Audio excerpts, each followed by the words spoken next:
রঞ্জন রায়ের একটা গ্রন্থ, নাম হলো বাঙালির ইতিহাস। নিহার রঞ্জন রায়ের বাঙালির ইতিহাস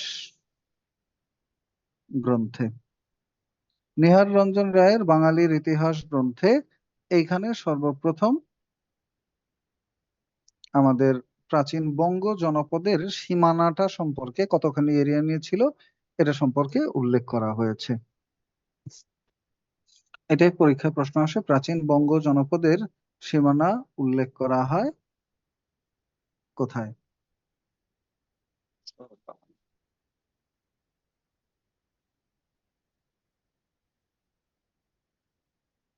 প্রাচীন বঙ্গ জনপদের সীমানা উল্লেখ করা হয় কোথায়? নিহার রঞ্জন রায়ের গ্রন্থ বাঙালির ইতিহাস, এই গ্রন্থের মধ্যে।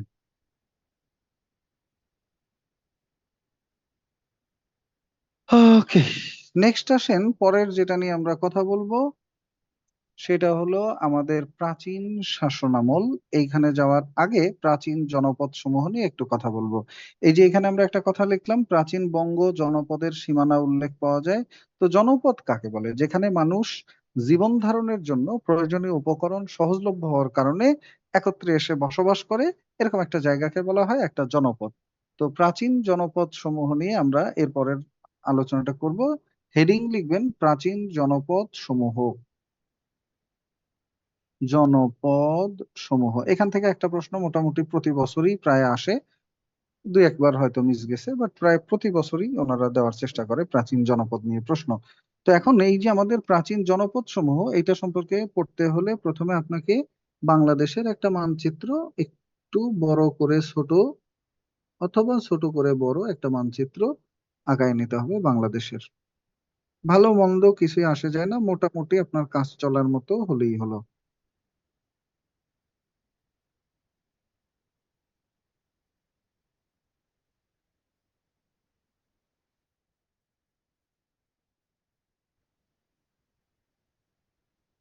তো আমাদের এইখানে যে সব অঞ্চলে মানুষ বসবাস করেছিল, ওরকম এক একটা অঞ্চলকে বলা হয় এক একটা জনপদ। তা আমাদের এখানে প্রথম মানুষ বসবাস শুরু করে কোথায়? এক নাম্বার অঞ্চল হিসেবে মানুষ বসবাস শুরু করে যেই জায়গাটায়, সেটার নাম হলো পুন্ড্রবর্ধন। পরীক্ষায় প্রশ্ন আসে বাংলার সর্বপ্রাচীন জনপদ কোনটি? উত্তর, বাংলার সর্বপ্রাচীন জনপদ ছিল পুন্ড্রবর্ধন। এইখানে সর্বপ্রথম মানুষের বসবাস গড়ে ওঠে। এরপরে মানুষের বসবাস গড়ে ওঠে কোথায়? পুনর্বর্ধনের পরে মানুষের বসবাস গড়ে উঠেছিল দুই নম্বরে বরেন্দ্র অঞ্চলে। বরেন্দ্র অঞ্চলে মানুষের বসবাস গড়ে ওঠে। এবং বরেন্দ্র অঞ্চলে মানুষের যে বসবাস গড়ে ওঠে, এইটা কোন অঞ্চল? বাংলার উত্তর পশ্চিমাঞ্চল। উপরের দিকে উঠলে হলো উত্তর দিক, আর ওইখান থেকে একটু বামে চলে গেলে পশ্চিম দিক। এটাকে বলা হয় বাংলার উত্তর পশ্চিমাঞ্চল। এই এরিয়াটা সমগ্রটা, অর্থাৎ পুন্ড্রের এরিয়া আর একটু বড় হয়ে এইখানে একটা আংশিক জনপদ গড়ে উঠছিল, যার নাম হলো বরেন্দ্র। পরীক্ষায় প্রশ্ন আসে প্রাচীন পুন্ড্র এবং বরেন্দ্র জনপদ বর্তমান কোন জেলার অন্তর্ভুক্ত? উত্তর, বগুড়া, রাজশাহী, রংপুর, দিনাজপুর। বগুড়া, রাজশাহী, রংপুর, দিনাজপুর। আপনাদের প্রশ্ন থাকতে পারে যে রংপুর দিনাজপুর আসলে তাহলে পঞ্চগড়, ঠাকুরগাঁও, হ্যাঁ, নীলফামারী, লালমনিরহাট, এগুলা কই? এগুলা কোন জনপদ ছিল? উত্তর, এই যে উপরের দিকে যা ছিল সবই এটার মধ্যেই ছিল। আর প্রাচীনকালে উপরের দিকে দুইটাই জনপদ মানে জেলা ছিল, একটা হলো রংপুর, একটা দিনাজপুর। 1971-এ দেশ স্বাধীন হওয়ার সময় ওইগুলাকে বলা হয় বৃহত্তর জেলা, তাই ওই বৃহত্তর জেলাগুলোরই নাম আসে জনপদ আলোচনার সময় শুধুমাত্র। আরেকটা জনপদ গড়ে উঠেছিল ভারতের পশ্চিমবঙ্গে, নাম হলো গৌড় জনপদ। এই গৌড় জনপদের অংশ বিশেষ ছিল বর্তমান বাংলাদেশের একটা জেলা। এইটা 4-5 বার পরীক্ষায় আসছে। 3 নাম্বার জনপদ, নাম হলো গৌড়। পরীক্ষায় প্রশ্ন আসে গৌড় নামক জনপদ গড়ে উঠেছিল কোথায়? ভারতের পশ্চিমবঙ্গের মুর্শিদাবাদ, ভারতের পশ্চিমবঙ্গের মুর্শিদাবাদ, মালদহ, বীরভূম, বর্ধমান। মুর্শিদাবাদ, মালদহ, বীরভূম, বর্ধমান। এই জেলাগুলো পশ্চিমবঙ্গের বা ভারতের পশ্চিমবঙ্গের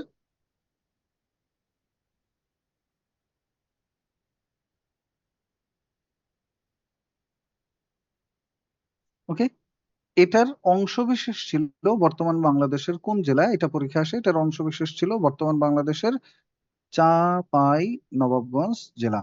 কোন জনপদের অংশবিশেষ? গৌড় জনপদের অংশবিশেষ ছিল বর্তমান বাংলাদেশের কোন জেলা? উত্তর চাঁপাই নবাবগঞ্জ জেলা। এটা ছিল গৌড় জনপদের অংশবিশেষ।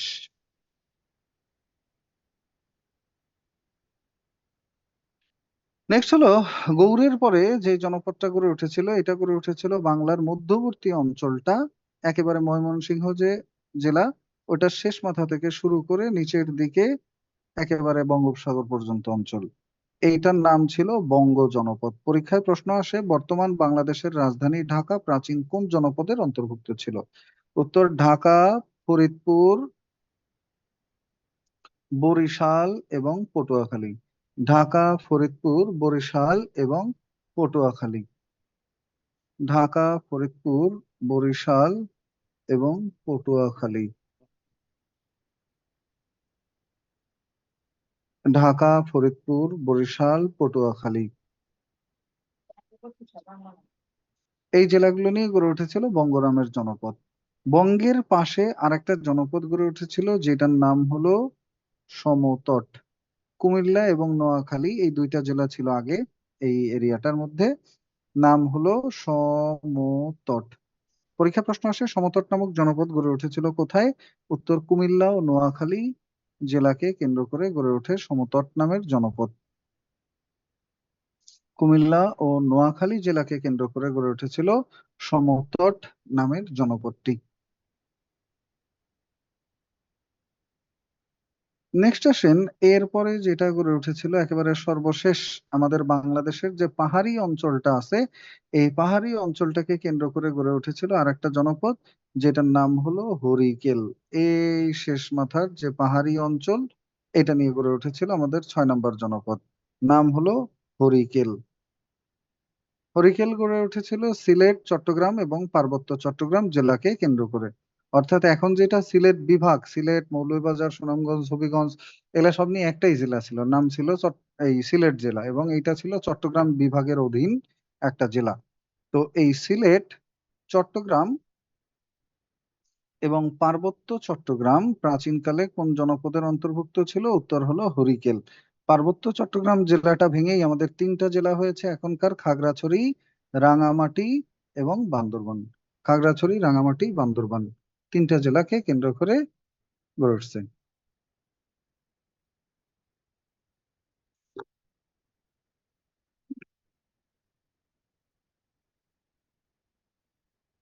ওকে, আর এইখানে একটা কথা মনে রাখবেন, সেটা হলো প্রাচীনকালে বরিশালের পূর্ব নাম কি ছিল? বরিশালের পূর্ব নাম ছিল চন্দ্রদ্বীপ। এটা পরীক্ষায় আসছে, চন্দ্রদ্বীপ। আর মুন্সিগঞ্জ যেটা আছে বর্তমান, এইটার পূর্ব নাম ছিল বিক্রমপুর। এই এলাকাটা বিক্রমপুর।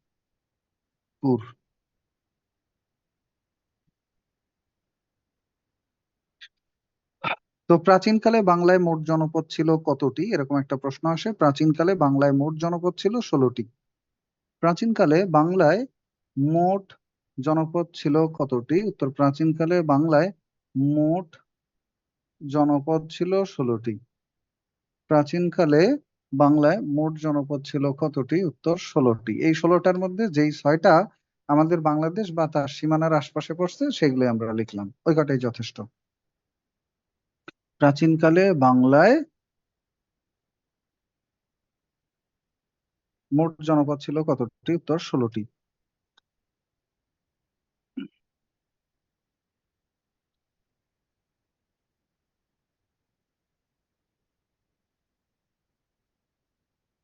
ওকে, নেক্সট যেটা নিয়ে পরীক্ষায় প্রশ্ন আসে সেটা হলো, এই জনপদ এই পর্যন্তই শেষ।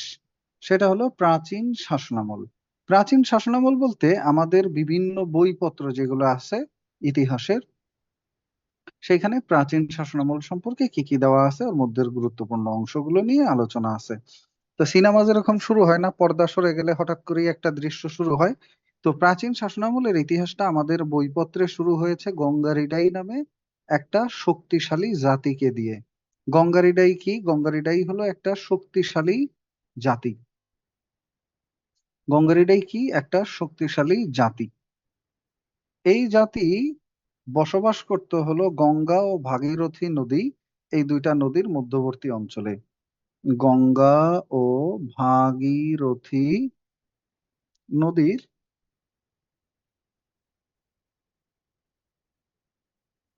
মধ্যবর্তী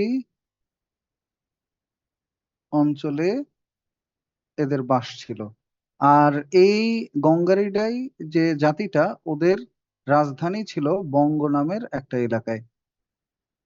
ওদের রাজধানী ছিল বঙ্গ নামের একটা এলাকায়। তো দৃশ্যপট একে ওদেরকে যখন দেখা যায়, ওই দৃশ্যপটে এখানে হঠাৎ করে আবির্ভাব ঘটে একজন দিগ্বিজয়ী বীর, যার নাম হলো আলেকজান্ডার দি গ্রেট। তিনিও এই আলোচনার একটা অংশ। আলেকজান্ডার কি করলেন, ওনার বাড়ি হলো বর্তমান দেশ মেসিডোনিয়া বা গ্রিসের একটা অংশ ছিল এটা প্রাচীনকালে। তো আলেকজান্ডার ওইখান থেকে এসে ভারতবর্ষে আক্রমণ করলেন। আলেকজান্ডার ওইখান থেকে এসে ভারতবর্ষে আক্রমণ করলেন।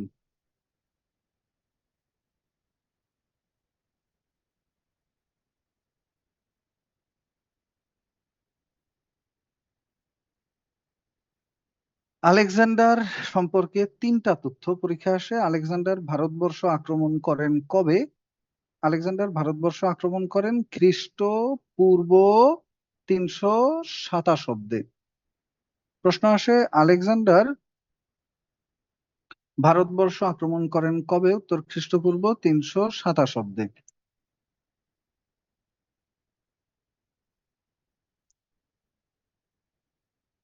এইখান থেকে আরেকটা প্রশ্ন আসে, আলেকজান্ডার মৃত্যুবরণ করেন কবে?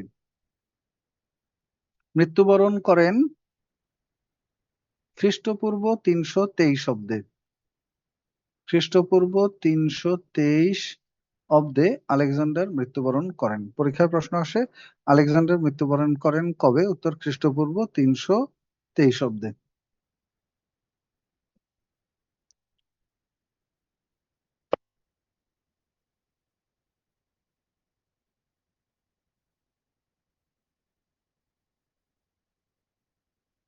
নেক্সট ঘটনা হলো, এই আলেকজান্ডারের সেনাপতি ছিল একজন, এনার নামটা আসে, আলেকজান্ডারের সেনাপতি ছিলেন সেলুকাস।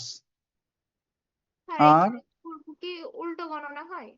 হ্যাঁ, যীশু খ্রিস্ট নামে আমরা যাকে নাম শুনছি, একে মুসলমানরা ডাকে হলো ঈসা আলাইহিসসালাম, আর খ্রিস্টানরা ডাকে যীশু খ্রিস্ট। ওনার জন্মের পর থেকে একটা নতুন ক্যালেন্ডার চালু করা হয়েছে। ওনার জন্মের 1 বছর পর, মানে 1 খ্রিস্টাব্দ, 2 বছর পর 2 খ্রিস্টাব্দ, এরকম আস্তে আস্তে আমরা এখন 2026 খ্রিস্টাব্দে আছি।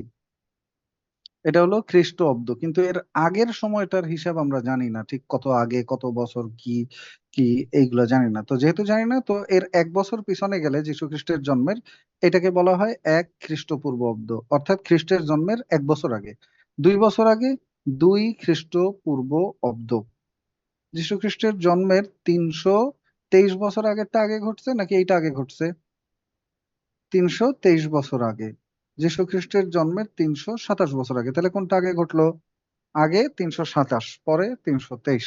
এই এটাই স্যার আমরা একটা দেখছি। কথা বলেন একটা কথা।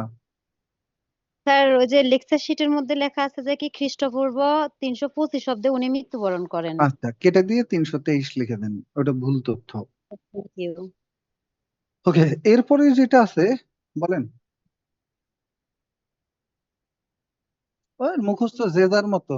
আক্রমণের সাল 327, যে থ্রিতে যা থাকুক এটাই লিখে দেন। এরপরে এখান থেকে আরেকটা জিনিস আছে, সেটা হলো আলেকজান্ডারের গৃহশিক্ষক ছিলেন কে? এটা পরীক্ষায় আসে। আলেকজান্ডারের গৃহশিক্ষক ছিলেন এরিস্টটল, মহামতি এরিস্টটল। উনি ছিলেন আলেকজান্ডারের গৃহশিক্ষক। তো এই আলেকজান্ডার মারা গেছেন কোথায় বসে? মৃত্যুবরণ করেন ব্যাবিলনে। ব্যাবিলন হলো বর্তমান ইরাকের একটা শহর।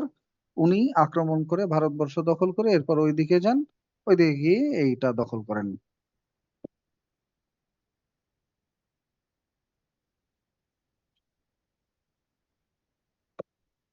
ক্লিয়ার? আলেকজান্ডার ওদিকে চলে গেলেন, রেখে গেলেন এইখানে ওনার সেনাপতি সেলুকাসকে। এই লোকটাকে পরাজিত করে ভারতীয়রা ওনার হাত থেকে ভারতের শাসনভার নিজেদের হাতে তুলে নেয়। এবং এই ঘটনাটা আসে পরবর্তীতে। এবং এইটা নিয়ে আমরা যখন কথা বলবো তখন আপনি এটা নিয়ে যখন আমরা কথা বলবো তখন আপনি খাতাটা ল্যান্ডস্কেপ করে নেবেন, ঘুরাই ফেলবেন লম্বা থেকে আড়াআড়ি, নতুন একটা পৃষ্ঠা নেবেন। ওই পৃষ্ঠার মধ্যে একটা চার্ট এঁকে সেই চার্টে আমরা আলোচনা করব প্রাচীন স্যার শাসনামলের আদ্যপান্ত। বলেন স্যার, কি হয়েছে? স্যার এই খ্রিস্টপূর্বটা স্যার বুঝতে পারিনি স্যার। না বুঝলে আর বোঝা লাগবে না। হাতে কলমে ধরে ধরে বললাম যে যীশু খ্রিস্টের জন্মের 1 বছর আগে 1 খ্রিস্টপূর্বাব্দ, 2 বছর আগে 2 খ্রিস্টপূর্বাব্দ, অর্থাৎ যে সময় ঈসা আলাহিসাল্লাম জন্মগ্রহণ করছেন তার আগের সাল তারিখের কোনো তো ঠিক ঠিকানা নাই, তাই ধরা হয় 1 বছর আগে 2 বছর আগে, ওনার জন্মের যত বছর আগে অত খ্রিস্টপূর্বাব্দ। আর এই সালটা উল্টা দিকে গেছে, এই যে এই জায়গায় লেখা আছে দেখছেন, না বুঝলে আর একবার রেকর্ড ক্লাস দেখেন, এরপর না বুঝলে আর কি। এই বাকিরা কি বুঝছেন? স্যার এ তো খুব স্যার কঠিন কোনো কথা বলিনি, সহজ কথা একেবারে। তো এইখানে 323 আগে না 27 আগে আসবে এরকম উল্টা দিকে গেলে? 327 তাহলে আগে। উনি আগে এই কাজটা করছেন এই সময় আক্রমণ, পরে উনি মারা গেছেন। এরকম আস্তে আস্তে একটা সময় যীশু খ্রিস্টের জন্ম পর্যন্ত এসে পৌঁছাইছি আমরা। তো তারপরে যে ঘটনাটা আমরা বলতে চাচ্ছিলাম, খাতা ল্যান্ডস্কেপ করবেন এবং ল্যান্ডস্কেপ করে এরকম একটা চার্ট আমরা আঁকবো। প্রাচীন শাসনামলে আমাদেরকে যারা শাসন করেছিল তাদের মধ্যে প্রধানত 4টা রাজবংশ ছিল। তার মধ্যে এই মিউট করে দেন, কে যেন আনমিউট আছেন, টুকটুক করে শব্দ হচ্ছে, অন্যদের নয়েজে ডিস্টার্ব হবে। 4টা রাজবংশ আমাদের শাসন করছিল, একটার নাম মৌর্য, একটার নাম গুপ্ত, একটার নাম হলো পাল, একটার নাম হলো সেন। এই 4টা রাজবংশ প্রাচীনকালে আমাদেরকে শাসন করেছিল। 4টা রাজবংশ সম্পর্কে পরীক্ষা আসে, এই বংশগুলোর প্রথম শাসক কে ছিলেন, এই বংশগুলোর শ্রেষ্ঠ শাসক কে ছিলেন, এই বংশগুলোর শেষ শাসক কে ছিলেন। প্রায় প্রত্যেক বিসিএসই এখান থেকে প্রশ্ন আসে। তো প্রথম বংশ যারা আমাদেরকে শাসন করেছিল তারা হলো মৌর্য বংশ। চন্দ্রগুপ্ত মৌর্য নামে একজন ব্যক্তি সেলুকাসকে পরাজিত করে ওর কাছ থেকে ভারতের শাসনভার নিজেদের হাতে নেয়। একেবারে নিচের ঘরটায় আমরা লিখবো হলো ওই সময়ে বংশগুলোর সময় রাজধানী কোথায় ছিল। তো প্রাথমিকভাবে আমাদের শাসন করে মৌর্য বংশ এবং গুপ্ত বংশ। এই বংশগুলোর পতনের পরে আসে আমাদের পাল আর সেন বংশ। কেন আলাদা কালারে পাল আর সেন লিখছি একটু পরে বলবো। পাল আর সেন এরা শাসন করেছিল আমাদের শুধু বাংলা অঞ্চলটা, আর মৌর্য এবং গুপ্ত এই দুইটা বংশ শাসন করেছিল সমগ্র ভারতবর্ষ। মৌর্য এবং গুপ্ত বংশ শাসন করেছিল সমগ্র ভারতবর্ষ।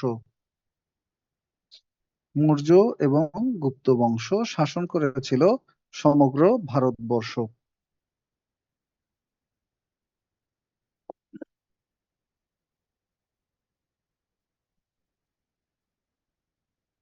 মৌর্য এবং গুপ্ত বংশ ভারতবর্ষ শাসন করেছিল, সমগ্র ভারতবর্ষ, আর শুধু বাংলা শাসন করছে পাল আর সেনরা। তো এখান থেকে প্রথম প্রশ্ন, মৌর্য বংশের প্রতিষ্ঠাতার নাম কি? উত্তর, ওনার নাম হলো চন্দ্রগুপ্ত মৌর্য। এই চন্দ্রগুপ্ত মৌর্যকে বলা হয় ভারতবর্ষের প্রথম সর্বভারতীয় সম্রাট, অর্থাৎ সমগ্র ভারতকে উনি একত্র করে শাসন করেছিলেন। এবং ওনার চন্দ্রগুপ্ত মৌর্যের প্রধানমন্ত্রীর নাম কি এটা পরীক্ষায় আসে। চন্দ্রগুপ্ত মৌর্যের প্রধানমন্ত্রীর নাম হলো চাণক্য বা কৌটিল্য। চন্দ্রগুপ্ত মৌর্যের প্রধানমন্ত্রীর নাম ছিল চাণক্য বা কৌটিল্য। এই চাণক্য বা কৌটিল্য একটা গ্রন্থ রচনা করে যেটার নাম হলো অর্থশাস্ত্র। অর্থশাস্ত্র গ্রন্থটি কিসের উপরে লেখা? রাষ্ট্র শাসন এবং কূটনীতি। কূটনীতি মানে অন্য দেশের সাথে আমাদের সম্পর্ক কেমন থাকা উচিত, এটার বিশ্লেষণ, আর রাষ্ট্র শাসন কিভাবে করা উচিত, এই দুইটা বিষয়ের উপরে ওনার এই গ্রন্থটা অর্থশাস্ত্র।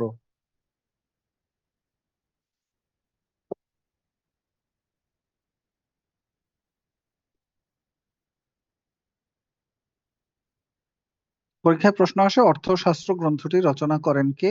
উত্তর, চাণক্য বা কৌটিল্য।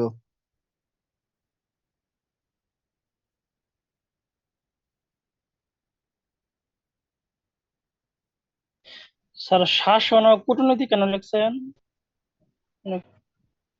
এইটা রাষ্ট্র শাসন এবং কূটনীতি বিষয়ে আলোচনা ছিল এই গ্রন্থের মধ্যে।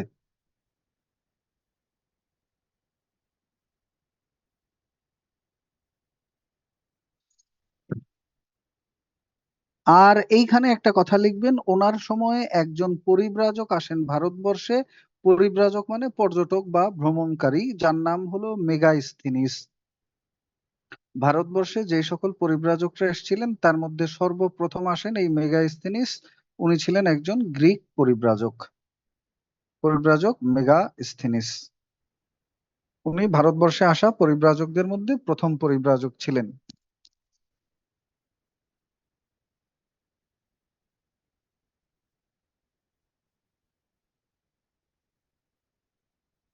পরিব্রাজক মানে হলো ভ্রমণকারী, যারা বিভিন্ন দেশ ঘুরে টুরে বেড়ায়, পর্যটক। তো মৌর্য বংশের শ্রেষ্ঠ সম্রাট বলা হয় কাকে? উত্তর হলো সম্রাট অশোককে বলা হয় মৌর্য বংশের শ্রেষ্ঠ সম্রাট। ওনার একটা নাম ছিল চণ্ডাশোক। এই চণ্ডাশোকের সময় হয় একটা ভয়ঙ্কর যুদ্ধ, নাম হলো কলিঙ্গের যুদ্ধ। এই যুদ্ধে প্রায় 1,00,000 লোক মারা যায়। এইটা পরীক্ষা আসছিল এরকম যে কলিঙ্গের যুদ্ধ সংঘটিত হয় কোন শাসকের সময়ে? কলিঙ্গের যুদ্ধ সংঘটিত হয় কার সময়? উত্তর অশোকের সময়। এবং কলিঙ্গের যুদ্ধের ভয়াবহতা দেখে তিনি বৌদ্ধ ধর্ম গ্রহণ করেন। তো পরীক্ষায় প্রশ্ন আসে, বৌদ্ধ ধর্ম গ্রহণ করেছিলেন কোন সম্রাট? উত্তর সম্রাট অশোক। এবং এই ঘটনার প্রেক্ষাপটে উনি পরে এসে বৌদ্ধ ধর্মকে রাজধর্মের স্বীকৃতি দিয়েছিলেন। তাই ইতিহাসে ওনার উপাধি হলো বৌদ্ধ ধর্মের কনস্ট্যান্টাইন। তাই ইতিহাসে ওনার উপাধি হলো বৌদ্ধ ধর্মের কনস্ট্যান্টাইন। বৌদ্ধ ধর্মের কনস্ট্যান্টাইন বলা হয় কাকে? উত্তর সম্রাট অশোককে বলা হয় বৌদ্ধ ধর্মের কনস্ট্যান্টাইন।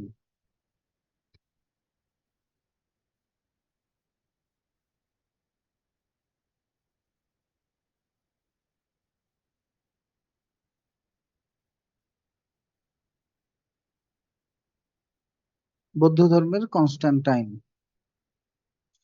আর এইখানে লিখবেন যে এইখান থেকে 46তম বিসিএস এর প্রশ্ন ছিল, নির্বাণ লাভ এই ধারণাটি কোন ধর্মের সাথে সংশ্লিষ্ট? উত্তর নির্বাণ লাভ ধারণাটি বৌদ্ধ ধর্মের সাথে সংশ্লিষ্ট, পরম শান্তি লাভ।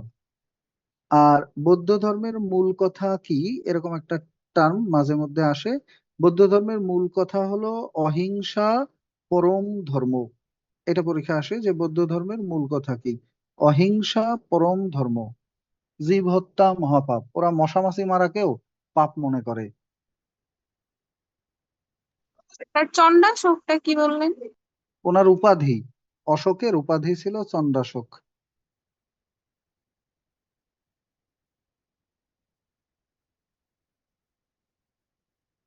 ওনার উপাধি ছিল চণ্ডাশোক।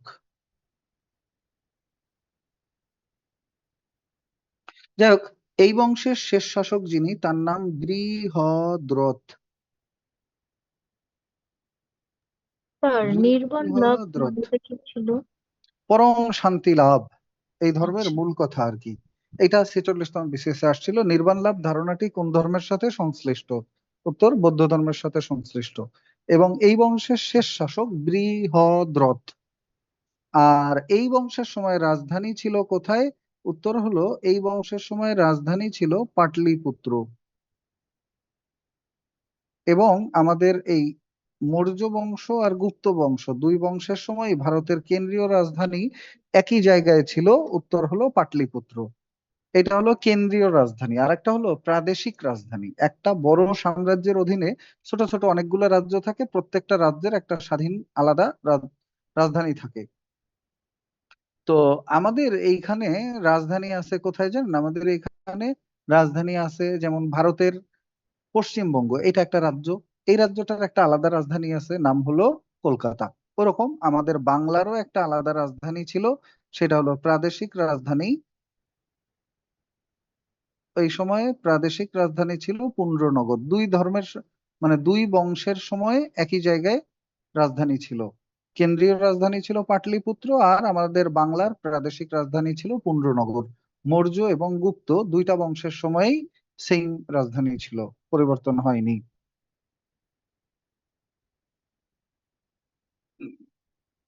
ওকে, নেক্সট আসেন। এরপরে যে ঘটনা প্রবাহ এখান থেকে পরীক্ষা আসে সেটা হলো আমাদের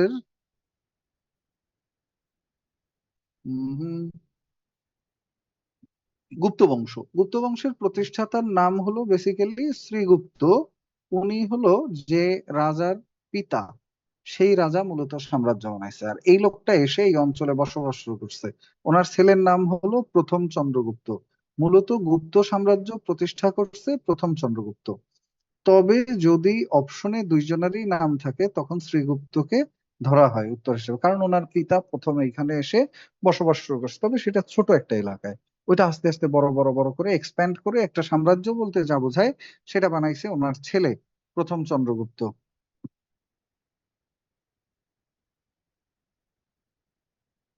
ক্লিয়ার?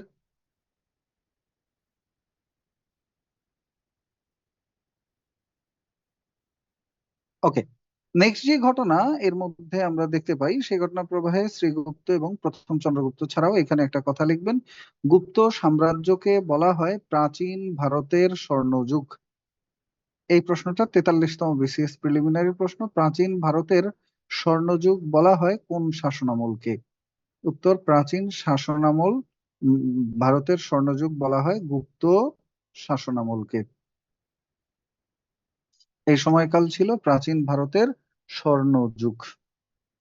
প্রশ্ন আসে, গুপ্ত সাম্রাজ্যের শ্রেষ্ঠ সম্রাট কে ছিলেন? উত্তর সমুদ্রগুপ্ত। গুপ্ত সাম্রাজ্যের শ্রেষ্ঠ সম্রাট কে ছিলেন? সমুদ্রগুপ্ত। সমুদ্রগুপ্তের উপাধি ছিল প্রাচীন ভারতের নেপোলিয়ন। ইতিহাসবিদগণ তাকে বলছেন প্রাচীন ভারতের নেপোলিয়ন। এটাও 43তম বিসিএস এর প্রশ্ন। প্রাচীন ভারতের নেপোলিয়ন বলা হয় কাকে? উত্তর সমুদ্রগুপ্তকে বলা হয় প্রাচীন ভারতের নেপোলিয়ন।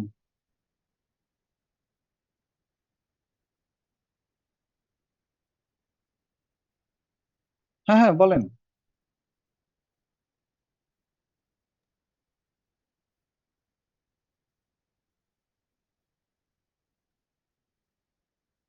এইটা ওনার যুগের কেউ বলে নাই, বর্তমান ইতিহাসবিদরা ওনাকে নেপোলিয়নের সাথে তুলনা করে, কারণ উনি নেপোলিয়নের মতো অনেক রাজ্য জয় করে সাম্রাজ্য অনেক বড় করছিলেন, এই জন্য, আর কিছুই না। ওনারা বলে নাই, ওই যুগের কেউ না, এই যুগের লোকজন ওনাকে ডাকে প্রাচীন ভারতের নেপোলিয়ন।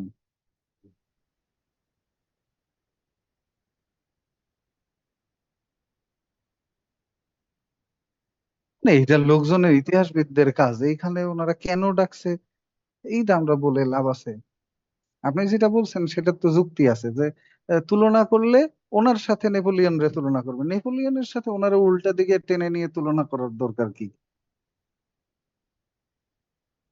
এইটা বলবে যে ছেলেটা বাপের মতো হইছে, সেটা না বলে যদি বলে যে বাপটা ছেলের মতো হইছে, এটা একটা উল্টা উদাহরণ। তো ওনার ক্ষেত্রে এটা ঘটছে, বাট কেন দিছে এটা ইতিহাসবিদরা ভালো জানে। তো নেক্সট হলো আমাদের পাল আর সেন বংশ। এই দুইটা বংশ বেসিক্যালি শাসন করছিল আমাদের বাংলায়, অর্থাৎ এরা সমগ্র ভারত শাসন করে না, এরা শুধু বাংলা শাসন করছিল। তো এখানে পাল বংশের প্রতিষ্ঠা করেছিলেন কে? পাল বংশের প্রতিষ্ঠা করেছিলেন রাজা গোপাল। এবং পাল বংশ অনেক কিছু উল্লেখযোগ্য বিষয় আছে, যেমন পাল বংশ বাংলার সবচেয়ে দীর্ঘস্থায়ী রাজবংশ ছিল। বাংলার সবচেয়ে দীর্ঘস্থায়ী রাজবংশ কোনটি? উত্তর হলো পাল বংশ। এরা একটানা 400 বছর শাসন করেছিল। একটানা 400 বছর বাংলা শাসন করে পাল রাজারা। এবং পাল রাজারা বাংলায় প্রথম বংশানুক্রমিক শাসন শুরু করেছিল, যেটা সেই থেকে শুরু হয়ে আজ অবধি চলমান। নাকি বংশানুক্রমিক শাসন না? রাজার ছেলে রাজা, তার ছেলে রাজা, তার ছেলে রাজা, অর্থাৎ পরিবার থেকেই পরবর্তী শাসক বা পরবর্তী রাজা আসবে। এটা এখনো জি স্যার। ধারাবহমান। শেখ পরিবার জি আর জিয়া পরিবার। তো জি এর স্যার। বাইরে আসলে শাসক গোষ্ঠী যাওয়াটা ইলজিক্যাল। মানে গেলে হবে কি, তখন তো অনেক বড় নেতা, ধরেন এই বিএনপির কথাই যদি আমরা ধরি, তখন ধরেন এই পরিবারটা নাই করে দিয়ে কে আসবে? তখন দেখা যাবে যে সালাউদ্দিন সাহেব চাচ্ছে, ফখরুল সাহেব চাচ্ছে, হ্যাঁ, অমুক সাহেব চাচ্ছে। তখন কে কারে মানতে চাইবে? দেখা যায় তোরে কেন মানবো, তুই কে ভাই, আমি কি কম ত্যাগ আছে? তো এই ধরনের ঝামেলা থেকে বের হওয়ার জন্য এটা একটা ভালো উপায়, যে একটা রুট ধরে সামনে এগিয়ে যাওয়া। তো এইটা শুরু হয়েছিল মূলত পাল শাসন আমল থেকে, বংশানুক্রমিক শাসন। এরপরে পাল বংশের শ্রেষ্ঠ শাসক বলা হয় কাকে? উত্তর, পাল বংশের শ্রেষ্ঠ রাজা ছিলেন রাজা ধর্মপাল। এবং এই ধর্মপালের অবদান ছিল, ধর্মপাল পাহাড়পুর বা সোমপুর বৌদ্ধবিহার নির্মাণ করেন, যেটা হলো নওগাঁতে। পাহাড়পুর বা সোমপুর বৌদ্ধবিহার নির্মাণ করেন কে? উত্তর, রাজা ধর্মপাল। এইটাই ওনার সবচেয়ে প্রমিনেন্ট কাজ এবং এটা বারবার পরীক্ষায় আসে। পাহাড়পুর বৌদ্ধবিহার নির্মাণ করেন কে? রাজা ধর্মপাল। এই জিনিস আছে কোথায়? নওগাঁতে। আর এই বংশের শেষ রাজা যে, তার নাম হলো মদন পাল। মদন, মদন পাল। পাল বংশের শেষ রাজাকে? উত্তর হলো মদন পাল। তাহলে হলো পাল বংশের শেষ রাজা মদন পাল।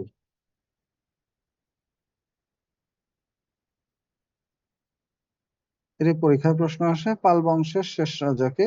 উত্তর হলো মদন পাল।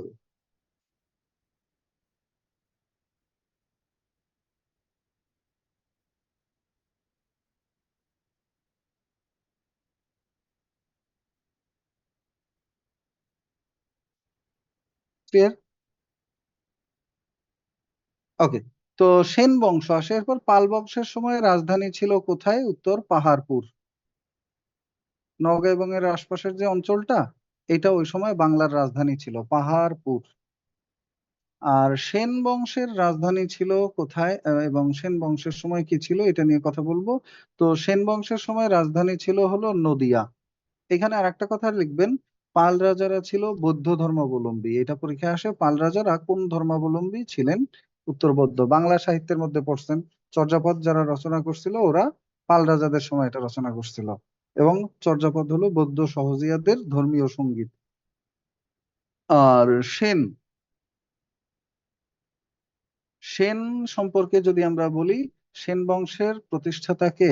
হেমন্ত সেন। কিন্তু কথা হলো, হেমন্ত সেনের বাড়ি ছিল কর্ণাটক, যেটা আমাদের তামিলনাড়ু বা দক্ষিণ ভারত, ওই দিক থেকে উনি এসে এখানে বসবাস শুরু করছে, কিন্তু কোনো সাম্রাজ্য বা রাজ্য প্রতিষ্ঠা করেননি। করছে মূলত, না উনি করছে আর কি, সরি, হেমন্ত সেন করছে। করেননি হলো ওনার পিতা সামন্ত সেন। ওনার বাপের নাম হলো সামন্ত সেন। এই লোক রাজ্য প্রতিষ্ঠা করে যেতে পারেননি, করতে হলো হেমন্ত সেন। তো উত্তর হবে হেমন্ত সেন, সেন বংশের প্রতিষ্ঠাতা বা প্রথম রাজা। আর সামন্ত সেনের নাম যদি অপশনে থাকে, দুইটাই থাকে, তাহলে সামন্ত সেন উত্তর হয়ে যাবে। দুইটাই থাকলে সামন্ত সেন উত্তর হবে। আর সেন বংশ ছিল বাংলার শেষ স্বাধীন বংশ। এরপরে আর বাংলার লোকজন বাংলা শাসন করার সুযোগ পায়নি, এরপরে মুসলিমরা এই অঞ্চলে চলে আসে। তো আমাদের এই সেন বংশের শ্রেষ্ঠ রাজা ছিল কে? বিজয় সেন। বিজয় সেনের দ্বিতীয় রাজধানী ছিল বিক্রমপুর বা মুন্সিগঞ্জ। এই একটা লাইনে মনে রাখবেন, বিজয় সেনের দ্বিতীয় রাজধানী ছিল বিক্রমপুর বা মুন্সিগঞ্জ। আরেকটা হলো সেন বংশের শেষ রাজা, ওনার নাম হলো কেশব সেন। তবে যদি অপশনে কেশব সেনের নাম না পাওয়া যায়, তখন উত্তর হবে লক্ষণ সেন। বেসিক্যালি লক্ষণ সেন 1204 সালে ইখতিয়ার উদ্দিন মোহাম্মদ বিন বখতিয়ার খলজির আক্রমণের পরে পালিয়ে গেলে তার রাজ্যটা ভেঙে যায়, কিন্তু ছোট কিছু এলাকা তখনও তার অধীনে ছিল। তার মৃত্যুর পরে 1230 সাল পর্যন্ত ওই এলাকাটা ধরে রেখেছিলেন ওনার দুই পুত্র বিশ্বরূপ সেন এবং কেশব সেন। তো কেশব সেন সবার শেষে মারা যায় এবং ওনার মধ্য দিয়ে সেন বংশের শাসনের অন্ত ঘটে। কিন্তু রাজ্য হারায় হলো লক্ষণ সেন, বড় রাজ্যটা। ওনার সময় 1204 সালের ঘটনা। আর কেশব সেন মারা যায় 1230 সালে। উনি এই বংশের শেষ ব্যক্তি হিসেবে মৃত্যুবরণ করলেন। উনি এই বংশের শেষ ব্যক্তি হিসেবে মৃত্যুবরণ করলেন। এখন ঘটনা হলো আমাদের সামনে, কারণ হলো আপনার সামনে এখানে আমরা কথা বলবো ভারতবর্ষে মানচিত্র নিয়ে। নতুন একটা পৃষ্ঠা নেবেন এবং নতুন একটা পৃষ্ঠা নিয়ে আমরা যেটা নিয়ে কথা বলবো সেটা হলো ভারতবর্ষের মানচিত্র নিয়ে কথা বলবো। আর সেন বংশের রাজধানী কোথায়? সেন বংশের রাজধানী ছিল নদিয়া।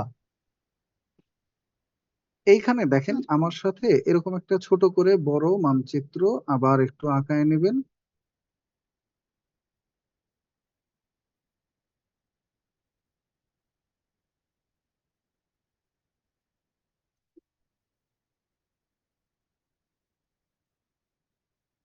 সেন বংশের সময় রাজধানী স্থানান্তর হয় নাই,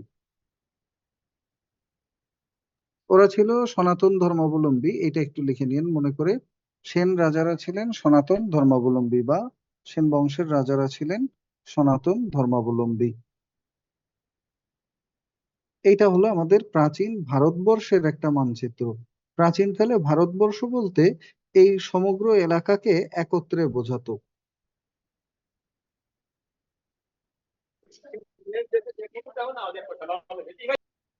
এই অঞ্চলটা হলো এর মধ্যে পাকিস্তান। এই অঞ্চলটা হলো বর্তমান পাকিস্তান, যেটা এটার সাথে যুক্ত আছে। আর এইটার পরে শেষ দিকে এখানে ছিল আফগানিস্তান। আর এর পরের জায়গাটা হলো ইরান। ইরান, আফগানিস্তান, আর হলো পাকিস্তান,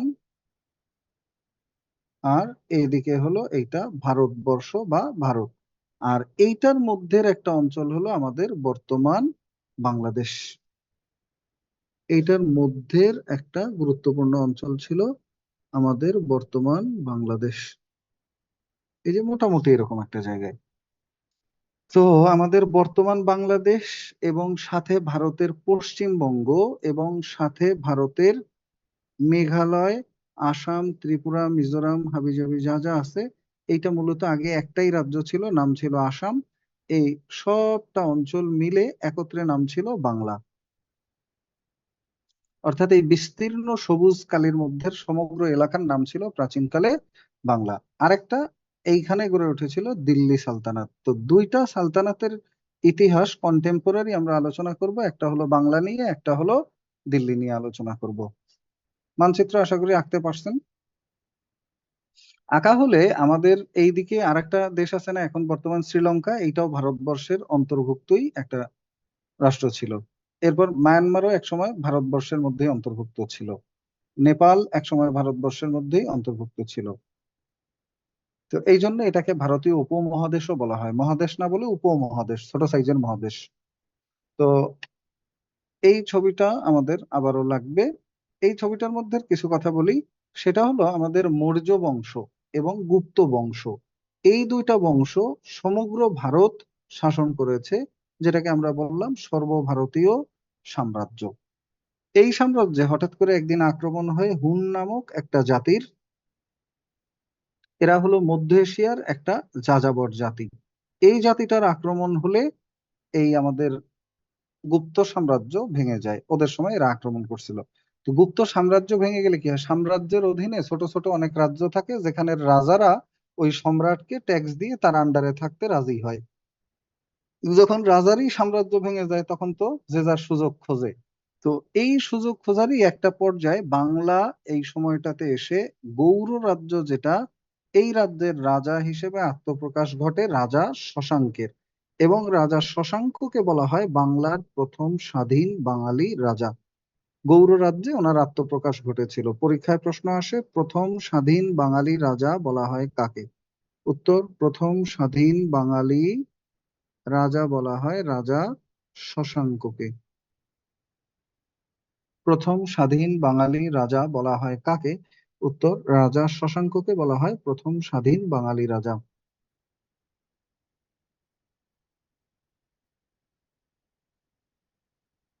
রাজা শশাঙ্ককে বলা হয় প্রথম স্বাধীন বাঙালি রাজা। এটাই পরীক্ষায় প্রশ্ন আসে। প্রথম স্বাধীন বাঙালি রাজা বলা হয় কাকে? উত্তর, রাজা শশাঙ্ককে বলা হয় প্রথম স্বাধীন বাঙালি রাজা।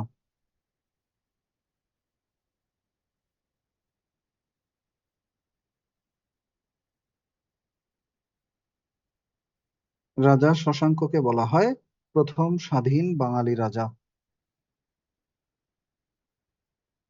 ওকে, নেক্সট আসেন, রাজা শশাঙ্কের রাজধানী ছিল কোথায়? রাজা শশাঙ্কের রাজধানী ছিল কর্ণ সুবর্ণ। কর্ণ সুবর্ণ। রাজা শশাঙ্কের উপাধি ছিল কি? উত্তর, রাজা শশাঙ্কের উপাধি ছিল মহা সামন্ত। রাজা শশাঙ্কের সময়ে সমসাময়িক আরেকটা রাজ্য ছিল এই দিকটাতে, নাম হলো পুষ্যভূতি রাজ্য। এটা আলাদা আরেকটা রাজ্য, নাম হলো পুষ্যভূতি রাজ্য। এবং এই পুষ্যভূতি রাজ্যের আবার রাজা ছিলেন রাজা হর্ষবর্ধন। রাজা হর্ষবর্ধন উনি ছিলেন কোথার রাজা? পুষ্যভূতি রাজ্যের রাজা। এই রাজা হর্ষবর্ধনের রাজধানী ছিল কোথায়? রাজা হর্ষবর্ধনের রাজধানী ছিল কনৌজ। রাজা হর্ষবর্ধন, ওনার সময় একজন পরিব্রাজক আসেন যার নাম পরিব্রাজক হিউয়েন সাং।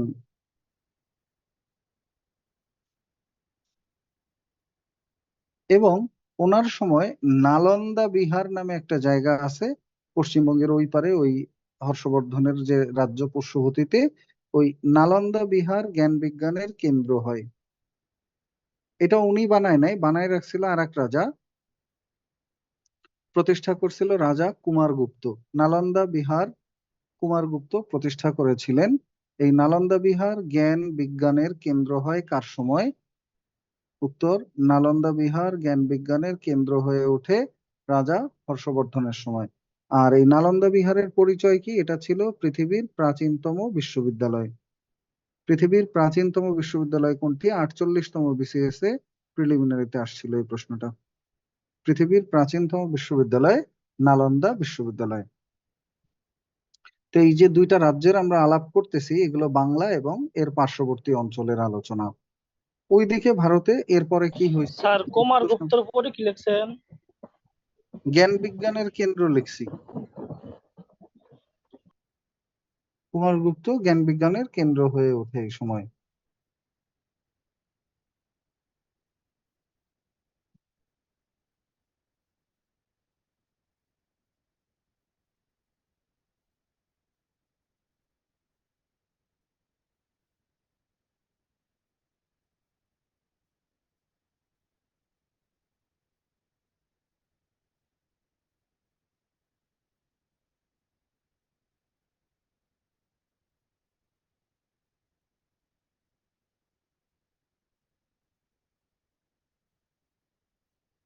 ওকে, নেক্সট আসেন।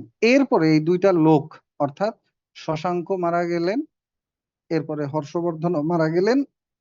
পরিব্রাজক হিউয়েন সাং কোন দেশ থেকে আসেন? চীন দেশ থেকে। এটা লেখেন। এই দুইজন বড় রাজা মারা গেলে কি হলে এখন কে রাজা হবে এটা নিয়ে শুরু হয়েছে মারামারি। এবং এই মারামারির একটা পর্যায়ে এসে লোকজন নিজেরা দেশের অবস্থা খারাপ করে ফেলছে, ইতিহাসবিদগণ সেটার নাম দিছে মাৎসন্যায় অবস্থা। আমাকে বলেন তো, এই যে আলাপটা আমরা করলাম গৌড় রাজ্যের, এটা কি গুপ্ত শাসনের আগে না পরে? পরে, গুপ্ত ধ্বংস হওয়ার পরে। পরে স্যার। হ্যাঁ, গুপ্ত সাম্রাজ্য ধ্বংস হওয়ার পরে। এরপরের ইতিহাসটা কি সমগ্র ভারতের না শুধু বাংলার? শুধু বাংলার। শুধু বাংলার। বাংলার ঘটনা প্রবাহ আমরা বলে যাচ্ছি। তো মাৎসন্যায় অবস্থা মানে হলো আইন শৃঙ্খলাহীন একটা অরাজক অবস্থা। পুকুরে মাছগুলো যেরকম বড় মাছ ছোট মাছকে খেয়ে ফেলে, এরকম বড় রাজ্যগুলো ছোট রাজ্যগুলো আক্রমণ করে বা অন্যান্য কাজকর্ম করে সেগুলো।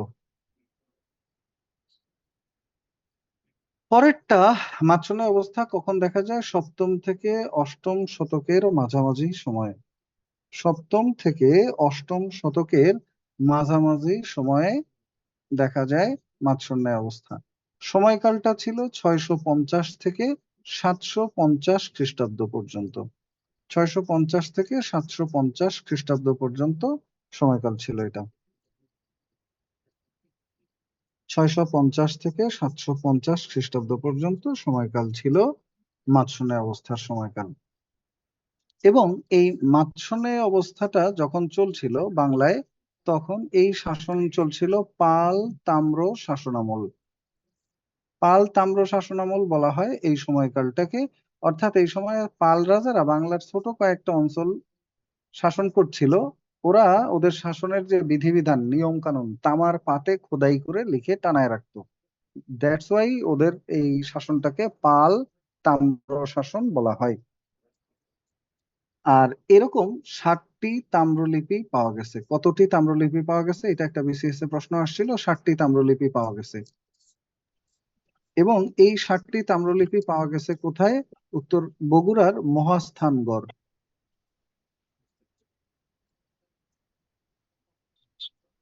এখানে পাওয়া গেছে 60টি প্রাচীন তাম্রলিপি মাৎস্যন্যায় যুগের। এরপরে আর কি স্যার একটা লোকজন প্রশ্ন ছিল, পাল বলেন। তাম্র শাসনের সময়কালে কি মাৎস্যন্যায় হয়েছিল নাকি হ্যাঁ, মাৎস্যন্যায় অবস্থার পরে পাল তাম্র না শাসন না না, শুরু? মাৎস্যন্যায় অবস্থায় এই 100 বছরের মধ্যেই পাল রাজারা একদিকে শাসন করছিল, ছোট একটু কিছু এলাকা নিয়ে। ওই জন্য ওদের ওই শাসনামলটাকে পাল তাম্র শাসনামল বলে। আর এই মাৎস্যন্যায়ের ঘটনাটাও ওই সময়কালের। এবং এই পাল তাম্র শাসনামল যেটাকে আমরা লিখলাম, এরকম 60টা তামার পাত খোদাই করা পাওয়া গেছে হলো মহাস্থানগড়ে বগুড়ার। কিন্তু স্যার পাল শাসন তো শুরুই হয় 756 দিকে, বা ওই যে 756 বা 50-এর অনেক পরে। আর হচ্ছে পালের শাসন সমগ্র বাংলায় শুরু হয় 754 খ্রিস্টাব্দে, বই খুলে দেখেন। এইটা সমগ্র বাংলা ব্যাপী, বাট বাংলার কিছু অঞ্চল ওদের দখলে আগে থেকেই ছিল। আমার কথা কি বুঝছেন নাকি বুঝেন নাই? স্যার একটু আরেকবার একটা হলো ধরেন ও কোনো একটা জায়গা শাসন করছিল হুম, এই মৎস্যন্যায় অবস্থার সময়। তো এই অবস্থা থেকে বের হওয়ার জন্য লোকজন এই বংশের একজন রাজা, তার নাম হলো গোপাল, ওরে হাত ধরে সিংহাসনে এনে বসাইছে এবং বলছে যে আজকে থেকে আপনি সমগ্র বাংলা চালাবেন, আমরা আপনার আন্ডারে সবাই একত্রে থাকতে চাই। এইখান থেকে শুরু হলো আবার পাল বংশের। আর পাল বংশের পরে আসে সেন বংশ, এবং সেন বংশের পতনের মধ্য দিয়ে বাংলায় বাঙালিদের শাসন শেষ হয়ে যায়।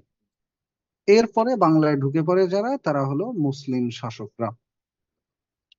ওইখানে যাব, তার আগে আরো কিছু কথা এটার সাথে অ্যাড করবেন। অ্যাড করবেন হলো প্রথমে আমাদের মৌর্য বংশের, না মৌর্যদের কারো অ্যাড করার দরকার নাই, গুপ্ত। গুপ্ত বংশে একজন শাসকের নাম লিখবেন দ্বিতীয় চন্দ্রগুপ্ত। ওনাকে নিয়ে পরীক্ষায় প্রশ্ন আসছে, ওনার উপাধি ছিল কি? উত্তর বিক্রমাদিত্য। পরীক্ষায় আসে বিক্রমাদিত্য উপাধি ধারণ করেছিলেন কে? উত্তর বিক্রমাদিত্য উপাধি ধারণ করেছিলেন দ্বিতীয় চন্দ্রগুপ্ত। এবং দ্বিতীয় চন্দ্রগুপ্তের সময় একজন পরিব্রাজক আসে ভারতবর্ষে, তার নাম হলো পরিব্রাজক ফা হিয়েন। এবং উনি চীন দেশ থেকে আসা প্রথম পরিব্রাজক। প্রথম জনের নাম তো মেগাস্থিনিস, ওই লোক আসছিল হলো গ্রিস থেকে। আর চীন থেকে আসা প্রথম পরিব্রাজকের নাম ফা হিয়েন। উনি আসেন দ্বিতীয় চন্দ্রগুপ্তের সময় গুপ্ত শাসনামলে। তো এখান থেকে 3টা প্রশ্ন আসছে। ফাহিয়েন আসেন কার শাসনামলে? ফাহিয়েন আসেন কোন শাসনামলে? কার শাসনামল মানে দ্বিতীয় চন্দ্রগুপ্ত, কোন শাসনামল মানে গুপ্ত বংশের শাসনের সময়। আর ফাহিয়েন, এইটা ওনাকে নিয়ে ডিরেক্ট প্রশ্ন হয়েছে, চীন দেশ থেকে আসা প্রথম ভারতীয় পরিব্রাজক কে? 41, 43, 45 3বার প্রশ্ন আসছে ওনাকে নিয়ে। এর আগেও প্রশ্ন আসছে। এরপরে গুপ্ত, এদের পরে আর লিখবেন হলো পাল বংশের একজনের নাম, ইনিও দ্বিতীয়, এনার নাম হলো দ্বিতীয় মহিপাল। এই দ্বিতীয় মহিপাল কেন বিখ্যাত? ওনাকে নিয়ে 43তম বিসিএস এ প্রশ্ন আসছিল। কৈবর্ত বিদ্রোহ সংঘটিত হয় কার শাসনামলে? কৈবর্ত বিদ্রোহ হয় রাজা দ্বিতীয় মহিপালের শাসনামলে। কৈবর্ত শব্দের অর্থ কি? কৈবর্ত অর্থ হলো সাধারণ শ্রমজীবী সম্প্রদায়, যেমন কৃষক, যেমন জেলে, এদের বলা হতো কৈবর্ত। এই কৈবর্তরা রাজার বিরুদ্ধে বিদ্রোহ করে এবং বিদ্রোহ দমন করতে গিয়ে রাজা নিহত হয়। এই কৈবর্ত বিদ্রোহের অপর নাম কি ছিল? এটা পরীক্ষা আসে। এটার অপর নাম ছিল সামন্ত বিদ্রোহ বা বরেন্দ্র বিদ্রোহ। সামন্ত বলা হয় রাজকর্মচারীদের, এবং এই বিদ্রোহে রাজকর্মচারীরা রাজার বিপক্ষে জনগণকে সহযোগিতা করছিল, তাই এটার আরেকটা নাম সামন্ত বিদ্রোহ। স্যার কৈবর্ত বিদ্রোহের উপরে কি লিখছেন? উপরে মানে কোন উপরে? কৈবর্ত বিদ্রোহের পরে কি লিখছেন? দ্বিতীয় মহিপাল কৈবর্ত বিদ্রোহ করেন নাকি নিহত হনের আগে? বিদ্রোহ হয়, এই তো, আর তো কিছুই লেখা নেই এখানে। আচ্ছা। কৈবর্ত বিদ্রোহ হয় কার সময়? এটা পরীক্ষা আসছিল, উত্তর দ্বিতীয় মহিপালের সময়। আর এরপরে পাল বংশের পরে আমাদের সেন বংশের একজন উল্লেখযোগ্য শাসক আছে যার নাম রাজা বল্লাল সেন। এই বল্লাল সেন, ওনার সম্পর্কে লিখবেন যে বল্লাল সেন কৌলিন্য প্রথা চালু করেন। এটাও কয়েক হাজারবার বিভিন্ন চাকরির পরীক্ষা আসছে যে কৌলিন্য প্রথা চালু করেন কে? উত্তর রাজা বল্লাল সেন। কৌলিন্য ব্রাহ্মণ, ক্ষত্রিয়, বৈশ্য, শূদ্র, এই যে চারটা ক্যাটাগরি বা শ্রেণী বা বর্ণ প্রথা, এই বর্ণ প্রথাটা আগেও সমাজে চালু ছিল, উনি জাস্ট সামাজিকভাবে এটা স্বীকৃতি দেয়। আর এই কৌলিন্য প্রথা ছাড়া ওনার আরেকটা অবদান ছিল, ওনার দুইটা অসমাপ্ত গ্রন্থ আছে। ওনার অসমাপ্ত গ্রন্থ দুইটার নাম কি এটা পরীক্ষায় আসে। একটার নাম হলো দান সাগর, ওনার আরেকটা গ্রন্থ আছে এটার নাম হলো অদ্ভুত সাগর। একটার নাম হলো দান সাগর, একটার নাম হলো অদ্ভুত সাগর। এটা হ্যাঁ, অসমাপ্ত গ্রন্থ দুইটাই। এবং এইটা সমাপ্ত করেন ওনার মৃত্যুর পরে ওনার পুত্র লক্ষণ সেন। এইটা আসছিল 2019 সালের প্রাইমারি শিক্ষক নিয়োগ পরীক্ষায়। এবং ওইবার প্রশ্ন দেখে আমি নিজেই খুঁজতে খুঁজতে পাইলাম যে ওনার এই গ্রন্থ সমাপ্ত হয়েছিল আসলে।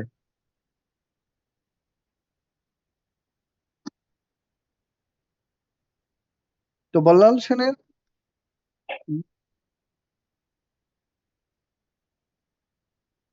দুইটা দুইটা গ্রন্থই অসমাপ্ত, এবং এটা পরীক্ষা 2019 সালের প্রাইমারি শিক্ষক নিয়োগ পরীক্ষার প্রশ্ন। বল্লাল সেনের অসমাপ্ত গ্রন্থ দানসাগর এবং অদ্ভুত সাগর সমাপ্ত করেন কে? এটা পরীক্ষায় প্রশ্ন আসছিল, নাহলে এটা আমারও পড়া ছিল না আগেও। তো এরপরে এইখানে আমরা আবার ব্যাকে আসলাম, ব্যাকে আসলে রাজা লক্ষণ সেনের পরের ইতিহাস ভারতবর্ষে চলে আসলো কারা? মুসলিমরা। এরপর থেকে শুরু হয় ভারতবর্ষে মুসলিম শাসনের ইতিহাস। তো এই মুসলিম শাসনের ইতিহাসে যখন আমরা যাব তখনই আমরা দুইটা পর্বে এই আলোচনাটা পাবো। এইটার জন্য আবার নতুন করে আরেকটা পৃষ্ঠায় যাবেন, আর এখন থেকে সমগ্র ইতিহাসটা ল্যান্ডস্কেপে লিখবেন খাতায় ঘুরায়। দুইটা ভাগে ভাগ হবে খাতাটা, একটা হলো দিল্লিতে মুসলিম শাসনের ইতিহাস, একটা হলো বাংলায় মুসলিম শাসনের ইতিহাস। দুই জায়গার আলাদা আলাদা আলোচনা। ভারতবর্ষে মুসলিম শাসনের ইতিহাস। তো ভারতবর্ষে মুসলিম শাসনের ইতিহাসে আমরা সর্বপ্রথম সিনারিও দেখি 712 খ্রিস্টাব্দে মোহাম্মদ বিন কাসিম নামে একজন এসে সিন্ধু বিজয় করলেন। মোহাম্মদ বিন কাসিম, উনি সিন্ধু বিজয় করলেন। সিন্ধু কোথায় বলেন তো? পাকিস্তান। এক্স্যাক্টলি, পাকিস্তানে।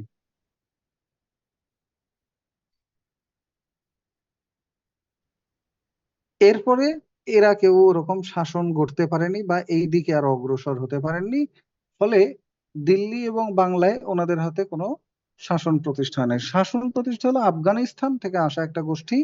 ময়জউদ্দিন মোহাম্মদ ঘুরি কিছু সৈন্য নিয়ে আসেন। 1191 খ্রিস্টাব্দে একটা যুদ্ধ হয়েছিল, সেইখানে উনি পরাজিত হয়। দ্বিতীয়বার আর একটা যুদ্ধ হয়, তরাইনের দ্বিতীয় যুদ্ধ, আর ওইটা ছিল প্রথম যুদ্ধ। তো তরাইনের দ্বিতীয় যুদ্ধের মধ্য দিয়ে ময়জউদ্দিন মোহাম্মদ ঘুরি উনি পরাজিত করেছিলেন রাজা পৃথ্বীরাজ চৌহানকে, এবং পৃথ্বীরাজ চৌহান এই যুদ্ধে নিহত হয়। যদিও হিন্দি সিনেমায় কখনো পৃথ্বীরাজ চৌহান মারা যায় না। দেখছেন কিনা আপনারা হিস্টোরিক্যাল সিনেমা, তাহলে বুঝবেন বাস্তব ঘটনার স্যার ইতিহাস আর সিনেমা কত পার্থক্য। স্যার ঘুরি পানিপথ একটা সিনেমা আছে, এরপর ঈশের একটা সিনেমা আছে। জি বলেন। স্যার ঘুড়ি উনি কি যুদ্ধ করছিল? যুদ্ধ হ্যাঁ, করে উনি যুদ্ধ করছিল। এমনি এমনি কেউ কেউ কিছু দেয়।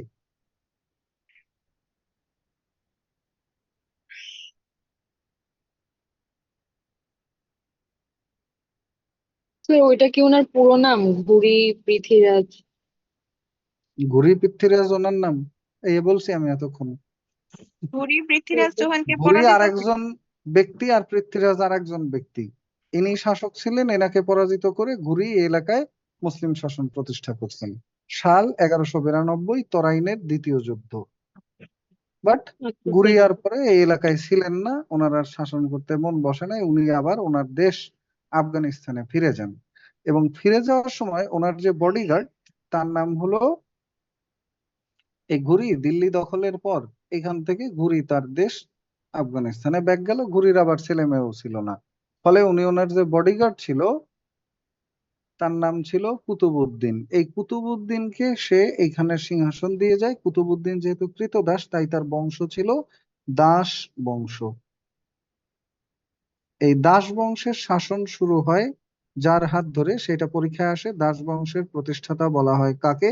উত্তর কুতুবউদ্দিন আইবেক।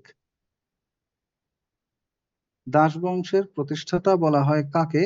কুতুবউদ্দিন আইবেককে। উনি, ওনার একটা উপাধি ছিল লাখ বক্স। উনি নির্মাণ করেছিলেন দিল্লিতে কুতুব মিনার।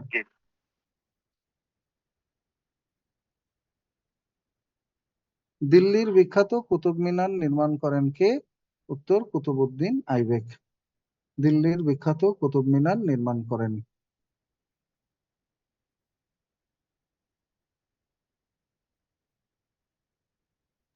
দিল্লির বিখ্যাত কুতুব মিনার নির্মাণ করেন কুতুবউদ্দিন লাখ আইবেক। বক্সটা যেন কি বললেন? এটাও ওনার একটা উপাধি, উনি অনেক দানশীল ছিলেন তো, দানশীলতার উপাধি হিসেবে ওনাকে লাখ বক্স উপাধি দেওয়া হয় দানশীলতার জন্য।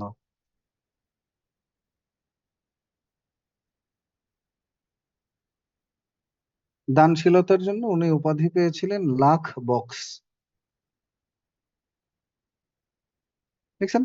নেক্সট যে ঘটনা সেটা হলো, এই বংশের প্রকৃত প্রতিষ্ঠাতা বলা হয় কাকে? অথবা দিল্লি সালতানাতের প্রকৃত প্রতিষ্ঠাতা বলা হয় কাকে? কারণ দিল্লি সালতানাত নামে যেটা, সেটা ঘুরির সময় হয় নাই, সেটা হয়েছে এই দাস বংশের সময়। তাই দাস বংশের কুতুবউদ্দিনকে বলা হয় দিল্লি সালতানাতের প্রতিষ্ঠাতা। আর ওনার মেয়ের জামাই শামসুদ্দিন ইলতুৎমিশকে বলা হয় দিল্লি সালতানাতের প্রকৃত প্রতিষ্ঠাতা। শামসুদ্দিন ইলতুৎমিশ, এনাকে বলা হয় দিল্লি সালতানাতের প্রকৃত প্রতিষ্ঠাতা। কারণটা কি? কারণটা হলো শামসুদ্দিনের মৃত্যুর মানে কুতুবউদ্দিনের মৃত্যুর পরে ওনার ছেলে অকর্মা একটা ছিল, তো সে সাম্রাজ্য একেবারেই যায় যায় অবস্থা বানাই ফেলছিল, লালবাতি জ্বলে গেছিল। তখন ওনার মেয়ের জামাই শামসুদ্দিন ইলতুৎমিশকে লোকজন সিংহাসনে বসায়, অমাত্য বা ওনার যারা মন্ত্রী মিনিস্টাররা।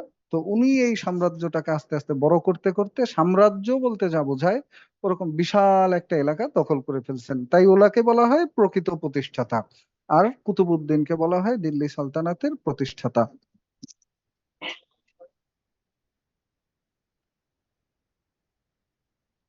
তো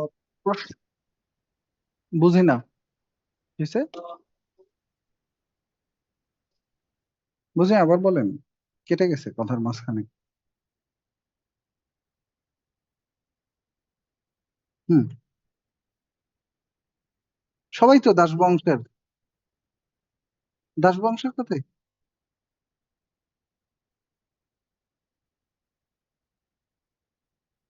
দাস, আগে তার যারা কৃতদাস ছিল তাদেরকেই দাস বলা হতো, কিন্তু পরে আপনার হলো গিয়ে এই দাস বংশ নামটা থেকে যায়, কিন্তু কৃতদাস তো আর ওনারা ছিল না, ওনারা তো রাজাই, সম্রাট, ওনারা তো আর কৃতদাস পরে ছিল না।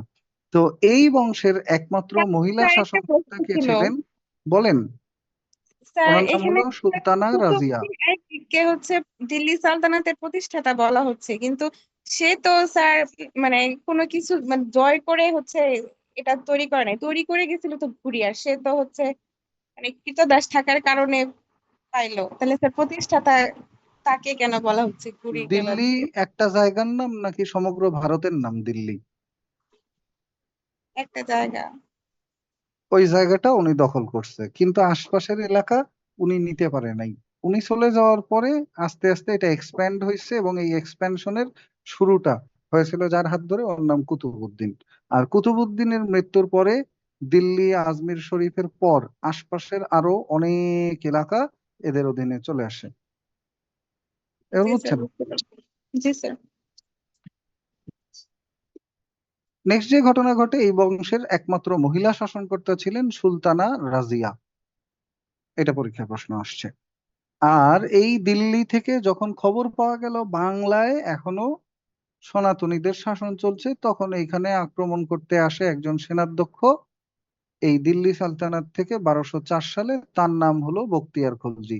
বখতিয়ার খলজি সাথে কিছু সেনা সৈন্য নিয়ে চলে আসে বাংলা আক্রমণ করার জন্য। খবর পেয়ে লক্ষণ সেন তার সিংহাসন ছেড়ে পালিয়ে যায় এবং এর মধ্য দিয়ে বিনা যুদ্ধে বাংলা মুসলমানদের অধীনে চলে আসে। এর মধ্যে দিয়ে বিনা যুদ্ধে বাংলা মুসলমানদের অধীনে চলে আসে এবং অধীনে আসলে বাংলাটা একটা দীর্ঘ সময় পর্যন্ত তারা এই অঞ্চলটা শাসন করতে থাকে। অর্থাৎ এইখানের যে শাসনকর্তা তারা দিল্লির কথা মতো, দিল্লির ইচ্ছায়, দিল্লির অধীনে বাংলাকে শাসন করত। এই অঞ্চলের কেউ এই অঞ্চলটা শাসন করতে পারছিলেন না তখন। নেক্সট যে ঘটনা, সাল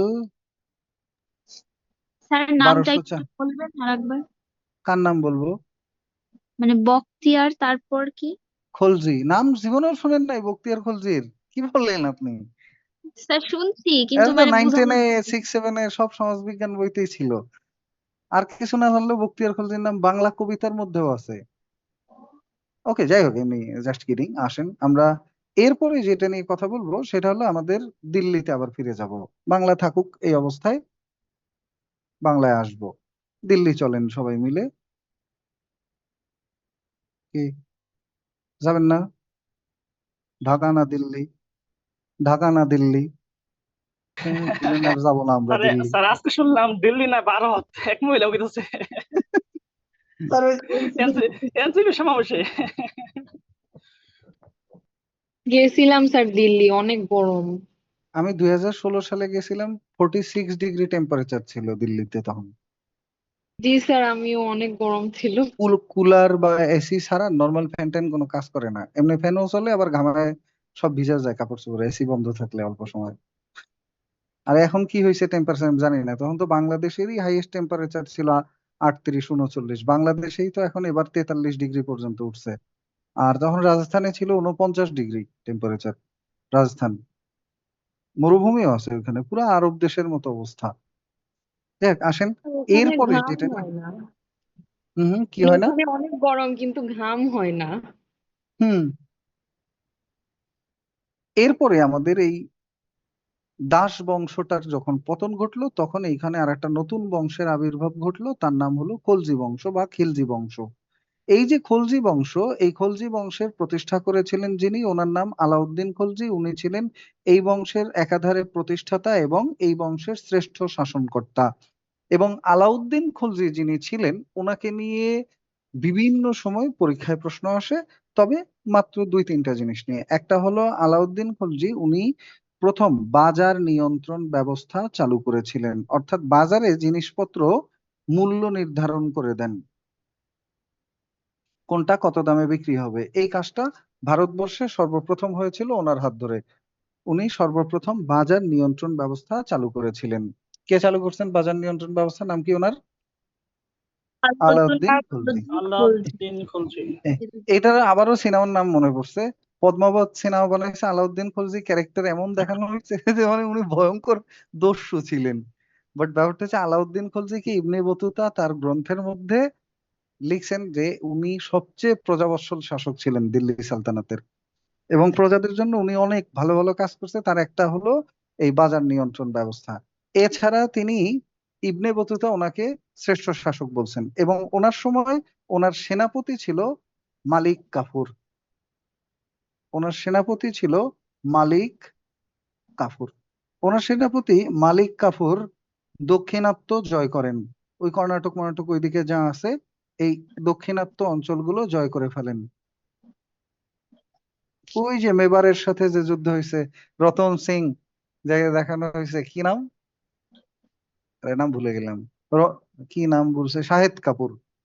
আর এ ছিল রণবীর সিং, সে হলো এই আলাউদ্দিন খিলজির পাঠ করছে। বাট ইতিহাসে এমন ভাবে বিকৃত করছে। যাই হোক, তো নেক্সট ওয়ান হলো এইটা আমাদের খুলজি বংশ গেল। খলজি বংশের পরে যে বংশটা আসছে, খলজি বংশে আর কারো কিছু পড়ার ওরকম নাই। এরপরে যে বংশটা আসছে এটার নাম হলো তুঘলক বংশ। তুঘলক বংশ। এবং এই তুগলক বংশের প্রতিষ্ঠাতা ছিলেন মোহাম্মদ বিন তুগলক। আলাউদ্দিন খলজির শাসনামলের সময়টা মনে রাখতে চাইলে রাখতে পারেন, যেহেতু উনি শ্রেষ্ঠ সুলতান ছিলেন। 1296 থেকে 1316 সাল পর্যন্ত উনি এই দিকের সালটাল এখন পর্যন্ত কখনো পরীক্ষায় আসে নাই, তবে জেনে রাখলে ভালো। 1296 থেকে 1316 সাল পর্যন্ত ওনার শাসনটা ছিল। উনি ছিলেন শ্রেষ্ঠ শাসনকর্তা খলজি বংশের, এবং ওনার পরে যে বংশটা আসলো এটা হলো তুঘলক বংশ। এবং এই যে তুঘলক বংশ, এই বংশের শ্রেষ্ঠ শাসনকর্তা বলা হয় মুহাম্মদ বিন তুঘলককে। এই বংশের প্রত্যেক বংশেরই একজনেরই নাম মনে রাখবেন, সে হলো শ্রেষ্ঠ, যে নাম মোহাম্মদ বিন তুঘলক। মোহাম্মদ বিন তুঘলক এই লোক হলো 1325 সালে সিংহাসনে বসছে, এবং 1325 থেকে 1351 পর্যন্ত প্রায় 26 বছর উনি সিংহাসনে ছিলেন। সাল 1325 থেকে 1351 পর্যন্ত প্রায় 26 বছর উনি সিংহাসনে ছিলেন। এই যে 26 বছর উনি সিংহাসনে ছিলেন, এই 26 বছর সময়ের মধ্যে উনি যেটা করলেন সেটা হলো, এই 26 বছর সময়ের মধ্যে উনি রাজধানী দিল্লি থেকে সরাই নিয়ে গেছিলেন একবার দেবগিরিতে। ওনার মনে হয়েছে রাজধানী এখানে ভালো মানানসই না। দিল্লি থেকে যখন দেবগিরিতে নিয়ে গেলেন তখন দেখলেন ওইটা বর্ডার এলাকা। তো বর্ডারে অন্য দেশের লোকজন এসে হুটহাট আক্রমণ করে দিচ্ছে, ওয়েদার সমস্যা, যাতায়াতের সমস্যা। তো অমার্ত যারা ওনার যারা মানে ইটি ছিল, মন্ত্রীটন্ত্রী, এরা বলছে যে স্যার ফেরত চলেন। পরে আবার রাজধানী দেবগিরি থেকে দিল্লিতেই উনি ফেরত নিয়ে আসছিলেন। এছাড়া ওনার সময় এই ঘটনাটা ওনার সময় শাসনের শুরুর দিকে 1326-এ রাজধানী দিল্লি থেকে একবার চলে গেছিল, পরে আবার রাজধানী ফেরত নিয়ে আসেন। এছাড়া উনি ভারতবর্ষে প্রথম প্রতীকী তামার মুদ্রা চালু করেন। আগের দিনে ছিল স্বর্ণ বা রৌপ্যের মুদ্রা, ওইটা মানুষ চুরি করে নিয়ে যেত, কারণ সোনা রূপা পৃথিবীর সব দেশেই চলে।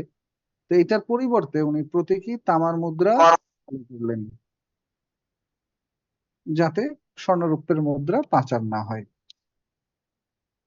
এবং তার শাসনামলের একটা উল্লেখযোগ্য ঘটনা, তার শাসনামলে ইবনে বতুতা 1333 সালে দিল্লিতে আগমন করেন। পরিব্রাজক ইবনে বতুতা দিল্লিতে আসেন মোহাম্মদ বিন তুগলকের সময়ে। এখানেও ওই সেম কাহিনী ঘটছে। ইবনে বতুতা আসেন কোথা থেকে? মরক্কো থেকে। এসে যেই ইতিহাস বা মানুষের মুখে যা শুনছেন, শুনে উনি বলছেন যে আলাউদ্দিন খলজি ছিল দিল্লির শ্রেষ্ঠ শাসনকর্তা। এটা হলো কাহিনী আর কি। এসে উনি ইতিহাস টিতিহাস শুনে ওনার কাছে এটা মনে হয়েছে, এবং এই ইতিহাস নিয়ে উনি একটা গ্রন্থ লিখছেন, সেটার নাম হলো কিতাবুল রেহলা বা ভ্রমণ কাহিনী। এই কিতাবুল রেহলায় উনি বাংলাকে বলছে ধন সম্পদ পূর্ণ নরক। এই লোকটা এইখানে অনেকদিন থাকার পরে উনি রওনা দিছেন হলো আপনার বাংলার দিকে। তা উনি যখন বাংলার দিকে রওনা দিয়েছেন, তখন কি হলো, বাংলার দিকে রওনা দিলে এই সময়কালে উনি বাংলায় এসে পৌঁছান কিছুদিন পরে। এবং উনি যখন বাংলায় আসলেন, ওই সালটা 1342 বা 43 এরকম একটা সাল ছিল। তো কেন গেছেন বা কি ইতিহাস, সেখানে আমরা যাব। চলেন বাংলার দিকে ফেরত যাই। এই তুগলক বংশের মোহাম্মদ বিন তুগলকের শাসনামল 1325 থেকে 1351, এর মধ্যে একটা ঘটনা সাল 1338। এই সময়ে বাংলার 3টা অঞ্চল ছিল। একটার নাম হলো সোনারগাঁ, একটার নাম হলো সাতগাঁ, একটার নাম হলো এইখানে সাতগাঁও, এইখানে ছিল লখনৌতি একটা অঞ্চল। তো এর মধ্যে এই যে লখনৌতি অঞ্চলটা, এইটার যে শাসনকর্তা, ওই লোকের নাম হলো আলাউদ্দিন আলী শাহ। তাকে হঠাৎ করে একদিন তার ভাই হত্যা করে ফেলে। তার নাম, ভাইয়ের নাম হলো শামসুদ্দিন। তো শামসুদ্দিন তাকে হত্যা করে এই সিংহাসনটা দখল করছে। ওদিকে ওই ঘটনা। আর সোনারগাঁয়ের ঘটনা হলো আমাদের এই মোহাম্মদ বিন তুগলকের শাসনামলে সোনারগাঁ যে অঞ্চলটা, এই অঞ্চলের শাসনকর্তার নাম ছিল বাহারাম খান। ওই লোকটা হঠাৎ করে মারা যায়। তো বাহারাম খান মারা গেলে ওনার যে বডিগার্ড, তার নাম ছিল ফখরুদ্দিন। এই ফখরুদ্দিন বলল যে আমি এখন থেকে বাংলার স্বাধীন সুলতান। নাম হলো ফখরুদ্দিন, এবং ফখরুদ্দিন বলল আমি এখন থেকে বাংলার স্বাধীন সুলতান। ফলে বাংলা গেল দিল্লি থেকে বিচ্ছিন্ন হয়ে। বাংলার কোন অঞ্চলটা? অনলি সোনারগাঁ। কত সালে? 1338 সালে। এবং এই যে একবার বিচ্ছিন্ন হলো, টানা 200 বছরে কে যেন আনমিউট করে কথা বলে, কেমন লাগে? হ্যাঁ, এই যে 1338 সালে বিচ্ছিন্ন হলো, এরপরে 1538 পর্যন্ত 200 বছর দিল্লিওয়ালারা বাংলাকে আর নিজেদের নিয়ন্ত্রণে নিতে পারে নাই। এবং ওনাদের সবসময়ই চেষ্টা ছিল বাংলাকে নিজেদের নিয়ন্ত্রণে নেওয়া, বাট লাভ হয় নাই। যতবারই আক্রমণ করছে ততবারই ঠেকায় দিছে যে কোনো মূল্যে এরা 200 বছরে। এই 200 বছর বাংলা ছিল স্বাধীন। কার থেকে? দিল্লির থেকে। এই দিল্লি না ঢাকা, এই আলাপ হলো ঐতিহাসিক আলাপ। এটা সূচনা ওই 1204 সাল থেকে, যে আমরা দিল্লির অধীনে থাকবো থাকবো না, হ্যান ত্যান, এগুলা অনেক ঐতিহাসিক আলাপ তো। যে আমরা ইতিহাস পড়িও নাই, বা ওরকম আমাদেরকে পড়ানো হয় নাই, জানাও নাই আমাদের। স্যার আবার যে কবে দিল্লি থেকে মুক্ত হবো এটা কোনো ঠিক ঠিকানা নাই। এরপরে এগুলা রাজনৈতিক আলাপ আমরা নাই যাই। স্বাধীন সুলতানি শাসনামল বলা হয় এই শাসনামলটাকে। স্বাধীন সুলতানি শাসন, এই শাসনটা গড়ে উঠেছিল কোথায়? বাংলায়। তো এই স্বাধীন সুলতানি শাসনামলে বাংলার প্রথম স্বাধীন সুলতানের নাম কি? কি নাম? ফখরউদ্দিন। বডিগার্ড ফকরা হয়ে যায় ফখরউদ্দিন মোবারক শাহ। বডিগার্ড ফকরা হয়ে যায় ফখরুদ্দিন মোবারক শাহ। উনি 1338 থেকে 1349 পর্যন্ত 11 বছর শাসন করছিলেন। কোথায়? অনলি সোনারগাঁ এলাকা। ওনার রাজধানীও ছিল সোনারগাঁ, আবার ওনার রাজ্যও ছিল সোনারগাঁ। যাই হোক, স্যার সালগুলা কি মুখস্থ করতে হবে? মুখস্থ হলে না, এমনি রিভিশন দিলেই মনে থাকবে। যে কোনো সাল আসতে পারে এখান থেকে, যেখান থেকে আমি সাল লেখা শুরু করছি ওখান থেকেই সালগুলো আসা শুরু হয় মূলত। তা যাই হোক, এইখানে আরেকটা কথা লিখবেন, ওনার শাসনামলে 1345 বা 46 সালের দিকে এসে ইবনে বতুতা বাংলায় আসেন। পরীক্ষায় প্রশ্ন আসে, ইবনে বতুতা বাংলায় আসেন কখন? ইবনে বতুতা বাংলায় আসেন কার শাসনামলে? এইটা আসে ফখরুদ্দিন মোবারক শাহের সময়। ইবনে বতুতা বাংলায় আসেন কখন? ফখরুদ্দিন মোবারক শাহের সময়। এরপরের উল্লেখযোগ্য ঘটনা, বাংলা সালতানাতের প্রকৃত প্রতিষ্ঠাতা বলা হয় কাকে? উত্তর, বাংলা সালতানাতের প্রকৃত প্রতিষ্ঠাতা বলা হয় শামসুদ্দিন ইলিয়াস শাহকে। শামসুদ্দিন ইলিয়াস শাহকে, ওই যে উপরে একটা রাজ্য দেখালাম আমরা লখনৌতি, ওই লখনৌতির শাসনকর্তার ভাই। এই লোকটা হজ করে এসে, এই আমাদের শামসুদ্দিন ইলিয়াস শাহ, উনি হজ করে এসে ভাইকে হত্যা করেন, হত্যা করে সিংহাসনে নিজেই বসে যান। এবং এই ঘটনাটা 1342 খ্রিস্টাব্দের। 1342 সালে উনি সিংহাসনে বসলেন। সিংহাসনে বসার পরে উনি 1342-এ সিংহাসনে বসেন। বসার পরে উনি 1345 সালে এই এলাকাটা, অর্থাৎ সাতগাঁ এলাকাটা দখল করেন, যেটা একটা সমুদ্র বন্দরের মতো ছিল। এই সমুদ্রের দিকে এই এলাকাটা দখল করলেন। এরপরে দখল করলেন উপরে, ওনার আগের এলাকা ছিল কোনটা? এইটা আমাদের লখনৌতি। এরপরে উনি ফাইনাল দখল করলেন সোনারগাঁ। 1352 সালের দিকে সোনারগাঁ দখল করলেন। ইখতিয়ার উদ্দিন গাজী শাহ নামে একজন ছিল ওই সময়, যিনি ফখরুদ্দিনের ছেলে। তার কাছ থেকে সোনারগাঁ দখল করে এই তিনটা এলাকাকে উনি একত্র করেন এবং প্রথমবারের মতো এই এলাকার নাম রাখেন মুলক ই বাংলাহ। এই জন্য ওনাকে বলা হয় বাংলা সালতানাতের প্রকৃত প্রতিষ্ঠাতা।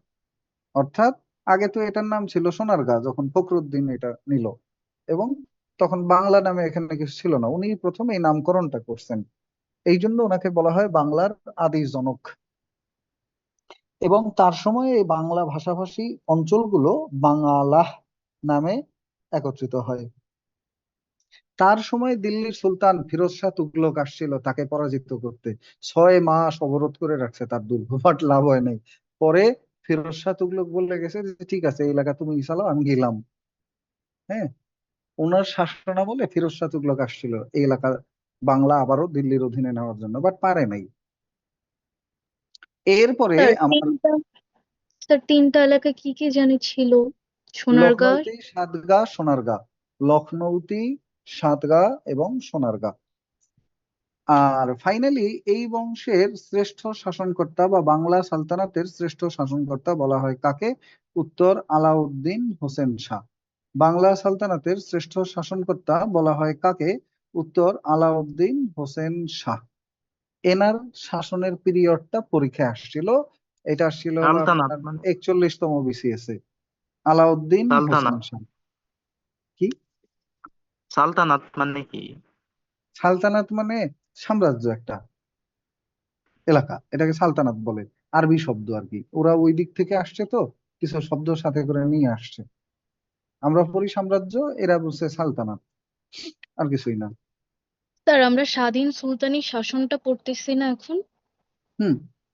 আচ্ছা, ঠিক আছে। কেন, কোনো প্রশ্ন? স্যার না না স্যার, অনেকগুলো এখানে লেখা লিখলাম তো ওই জন্য ভাবলাম যে কোনো হ্যাঁ, কিছু আমার গ্যাপ মতো যদি লাগবে। আপনি স্পেসিফিক ভাবে এরকম আলাদা না করেন তাহলে সবই খিচুড়ি হয়ে যাবে কিন্তু। আমি কিন্তু ওই জন্য না আগেই স্যার বলছি আপনার মতোই লিখছি। আমার মতো এরকম লিখলে আর সমস্যা নাই, তাহলে আরেকবার রিভিশন দিলেই ক্লিয়ার করবেন। অন্তত একটা জিনিস তো বুঝছেন যে দুই জায়গার দুইটা ঘটনা, যেটা আমি জি প্রথম স্যার। দিকে বুঝতাম না, যে আসলে কই সুলতান, কই নবাব, কই দিল্লি, কই বাংলা, কারা কোথায় কি, কই দিয়ে কি ঢুকলো। হ্যাঁ, দিল্লির সুলতান আর বাংলার সুলতান এরা আলাদা আলাদা লোকজন। তো এই আলাউদ্দিন হোসেন শাহের শাসনামলটা ছিল কত? ওনার শাসনামলটা ছিল 1491 থেকে শুরু হয়ে 91 না 93, সরি, 1493 থেকে শুরু হয়ে 1498, 1498 থেকে শুরু হয়ে 1519, 3টা সাল লিখছি আমি এই জায়গা। লেখার কথা না দুইটা? 3টা লিখলাম কেন? কারণ হলো 1493 থেকে 1498 এই সময় উনি যে অঞ্চলটা শাসন করছিলেন তার নাম ছিল অনলি বাংলা। আর ওনার শাসন শুরু হওয়ার পরে উনি ঠেলে ঠুলে ওইদিকে আরো যত এলাকা দখল করছেন সেইগুলো নিয়ে এটার নাম রাখেন বৃহত্তর বাংলা। অর্থাৎ বাংলার বাকি যে অঞ্চলগুলো এইগুলো ওনার সময় ধীরে ধীরে এটার অধীনে আসতে থাকে, একটা সাম্রাজ্যের অধীনে। বৃহত্তর বাংলা গঠন করছেন উনি এই সময়টাতে, 1498 থেকে 1519। এটা পরীক্ষায় আসছিল যে আলাউদ্দিন হোসেন শাহ বৃহত্তর বাংলা দখল করেন কখন। এবং এই আলাউদ্দিন হোসেন শাহের রাজধানী ছিল কোথায়, এটা পরীক্ষায় আসছে। আলাউদ্দিন হোসেন শাহের রাজধানী ছিল গৌড়ের একডালা, যেটা শামসুদ্দিন ইলিয়াসেরও রাজধানী ছিল। গৌড়ের এক ডালা, এইখানে ছিল ওনার রাজধানী। আর আলাউদ্দিন হোসেন শাহের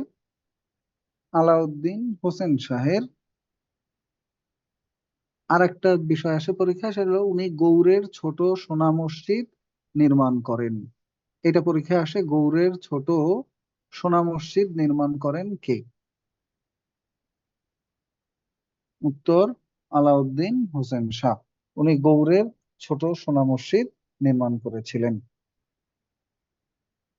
আর এই লোকের শাসনামলকে বলা হয় বাংলার স্বর্ণযুগ। ওনাকে সম্রাট আকবরের সাথেও তুলনা করা হয় মাঝে মধ্যে।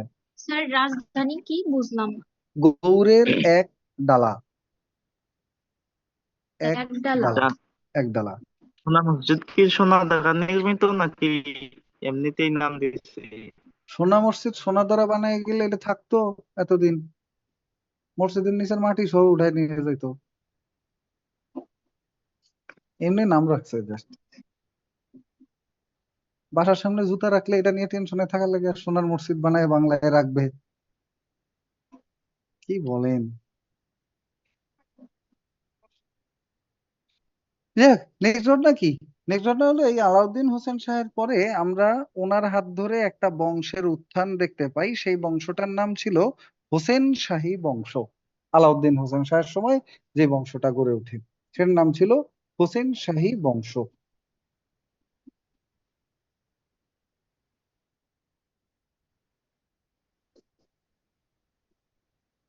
ওকে। আর এর আগে যে ছিল আমাদের ওই শামসুদ্দিন ইলিয়াস শাহ, ওনার সময় একটা বংশের শাসন গড়ে উঠেছিল, সেটাকে বলা হয় ইলিয়াস শাহী বংশের শাসন।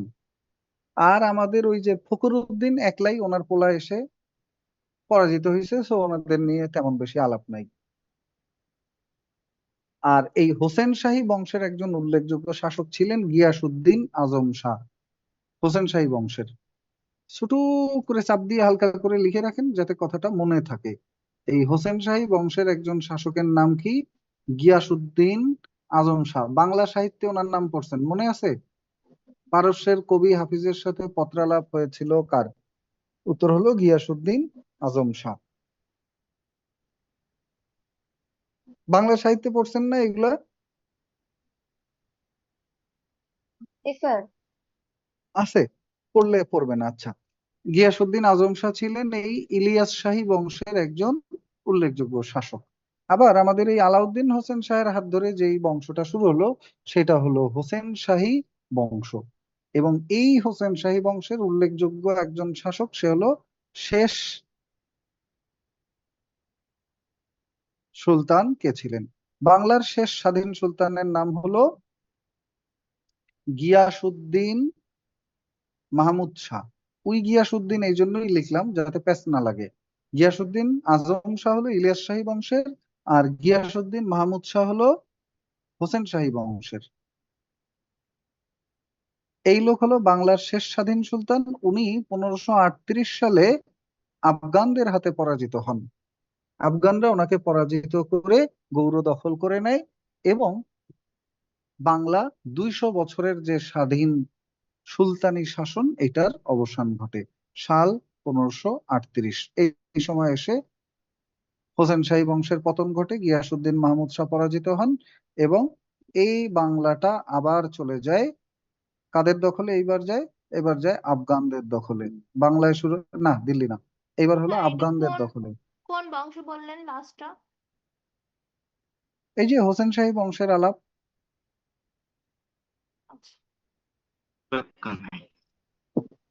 আচ্ছা কার হাতে পতন হয়েছে স্যার? আফগান শাসকদের হাতে। এবং এইখান থেকে শুরু হয় আফগান শাসকদের শাসনামল। তো এই যে আফগানরা শাসন শুরু করলো, আফগানরা শাসনটা শুরু করে বাংলায় প্রথমে, আর পরে শুরু করে এটা দিল্লি পর্যন্ত পৌঁছায় যায়। তো আফগান শাসনটা বাংলায় শুরু হয়েছিল 1538 সালে। বাংলায় আফগান শাসনের সূচনা ঘটে কখন? উত্তর সাল 1538। বুঝছেন? সাল 1538 বাংলায় কাদের শাসন শুরু হলো? আফগান। থাকুক ওরা, ওরা যখন দখল করে নিয়েছে ওদের হাতে ছেড়ে দিয়ে চলেন, আমরা যাই গিয়া দিল্লির দিকে রওনা দিই আল্লাহর নামে। না না, ওরা আবার আর একটা গোষ্ঠী, দেখাবো একটু পরে। এরপরে আমরা ফিরে আসি, ফিরে আসলে দিল্লিতে ফেরেন, ফিরছেন দিল্লির দিকে। দিল্লির তুগলক বংশের পরে শেষ বংশ ছিল হলো লোদি বংশ। এরা আফগানিস্তান থেকে আসা একটা বংশ। এই লোদি বংশ নিয়ে জাস্ট এক লাইনে লিখবেন লোদি বংশের শেষ শাসনকর্তার নাম কি। এটা তো মনে হয় সবাই পড়ছেন, ইব্রাহিম লোদি। পড়ছেন না? পানিপথের প্রান্তর। এই ইব্রাহিম লোদিকে পরাজিত করে দিল্লিতে শুরু হলো আর একটা সাম্রাজ্য 1526 সালে, দ্যাট ইজ কল্ড মুঘল সাম্রাজ্য। এবং এই মুঘল শাসনটা প্রতিষ্ঠা করলেন যিনি, তার নাম জহিরুদ্দিন মোহাম্মদ বাবর। সূচনা হলো সাল 1526-এ, চলে 1857 পর্যন্ত। 1526 থেকে 1857 পর্যন্ত এই সময়টাতে চলছিল হলো কি শাসন? মুঘল শাসন। মুঘল শাসন। জহিরুদ্দিন কি নাম বলছিলেন স্যার? জহিরুদ্দিন মোহাম্মদ বাবর মুঘল শাসন প্রতিষ্ঠা করেছিলেন কত সালে? সাল 1526।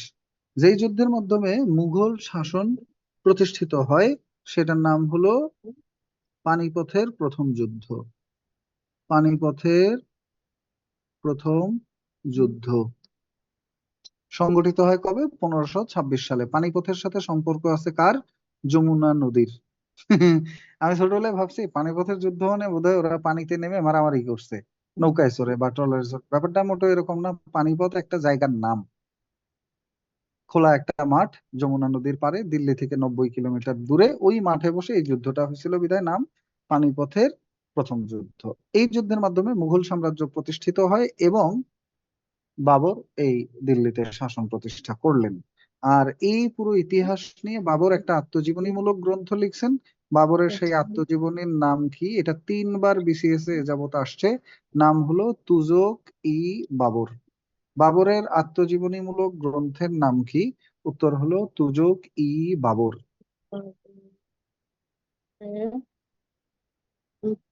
বাবরের আত্মজীবনীর নাম কি? উত্তর হলো তুজুক ই বাবর।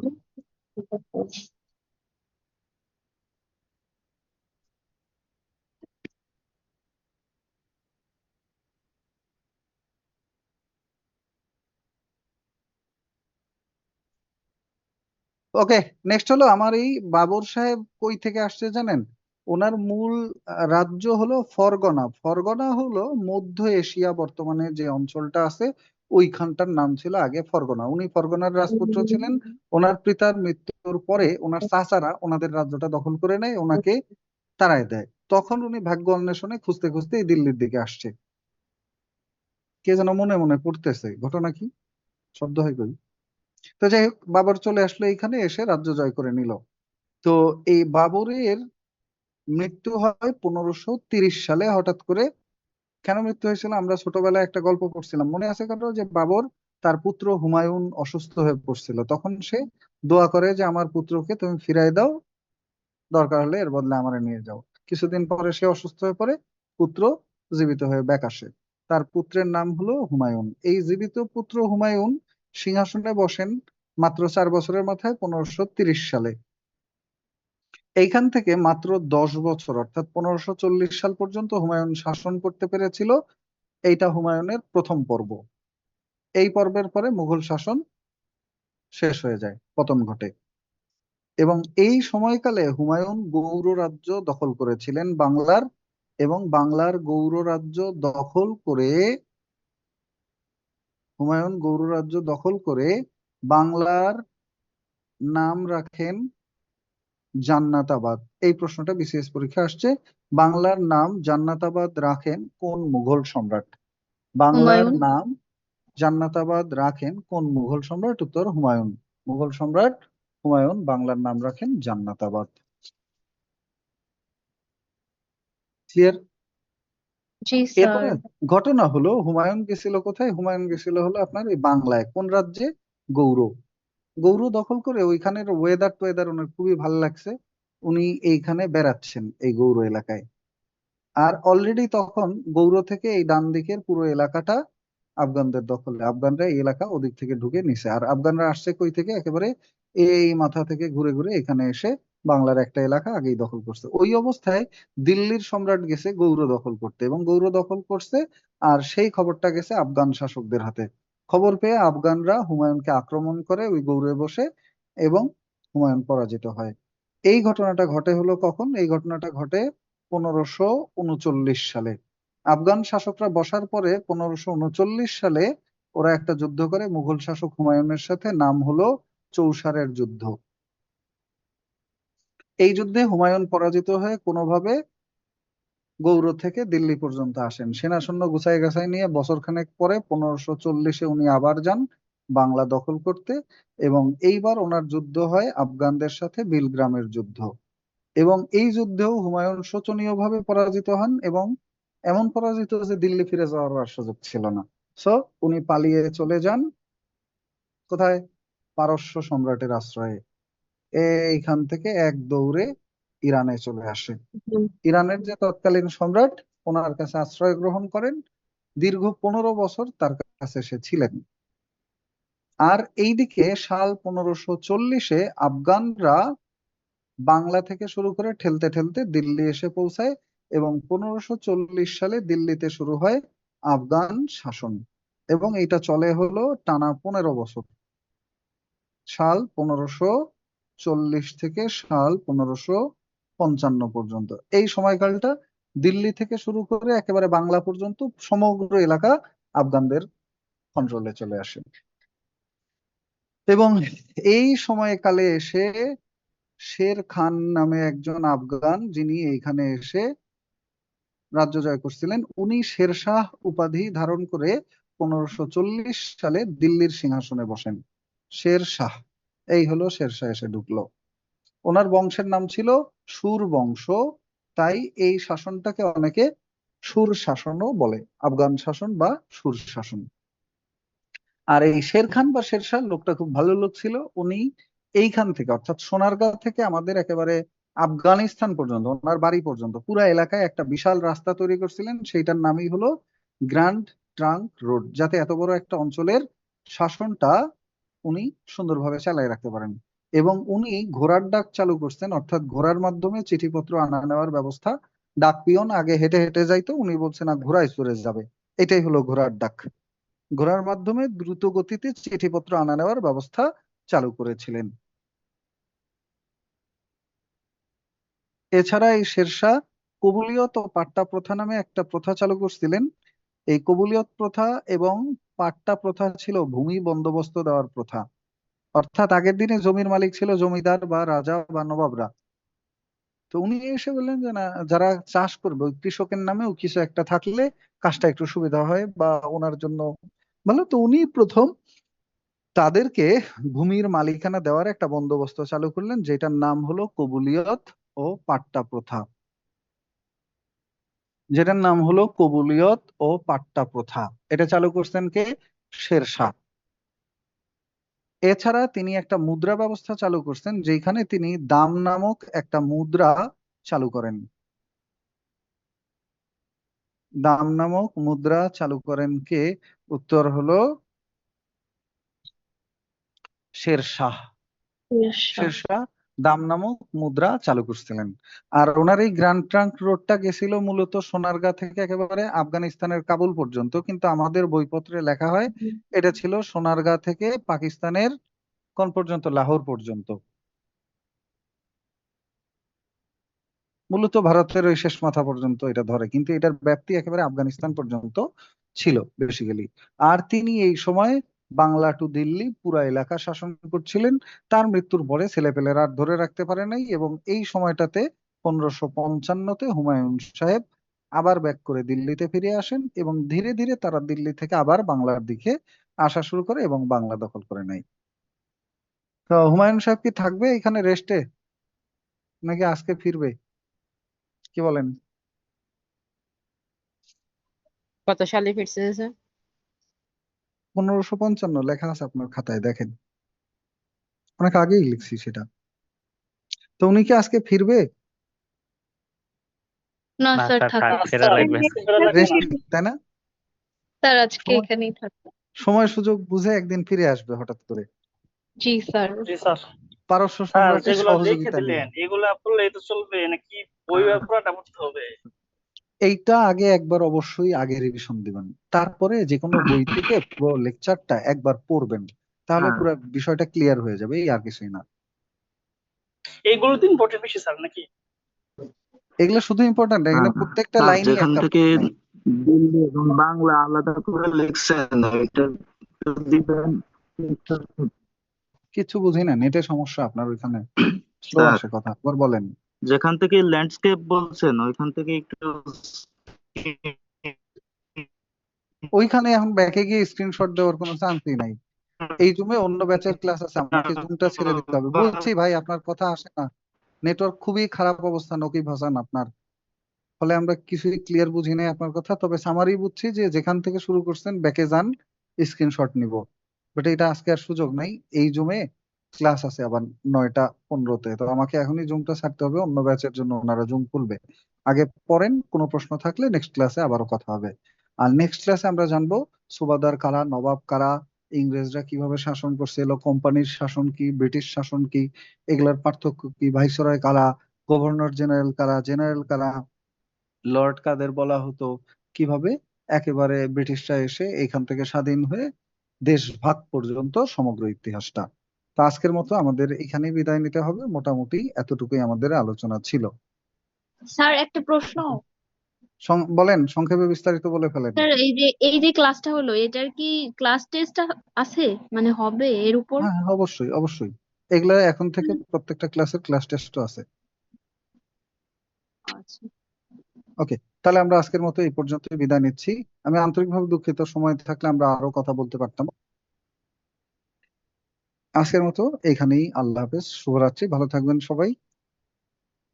আসসালামু আলাইকুম স্যার।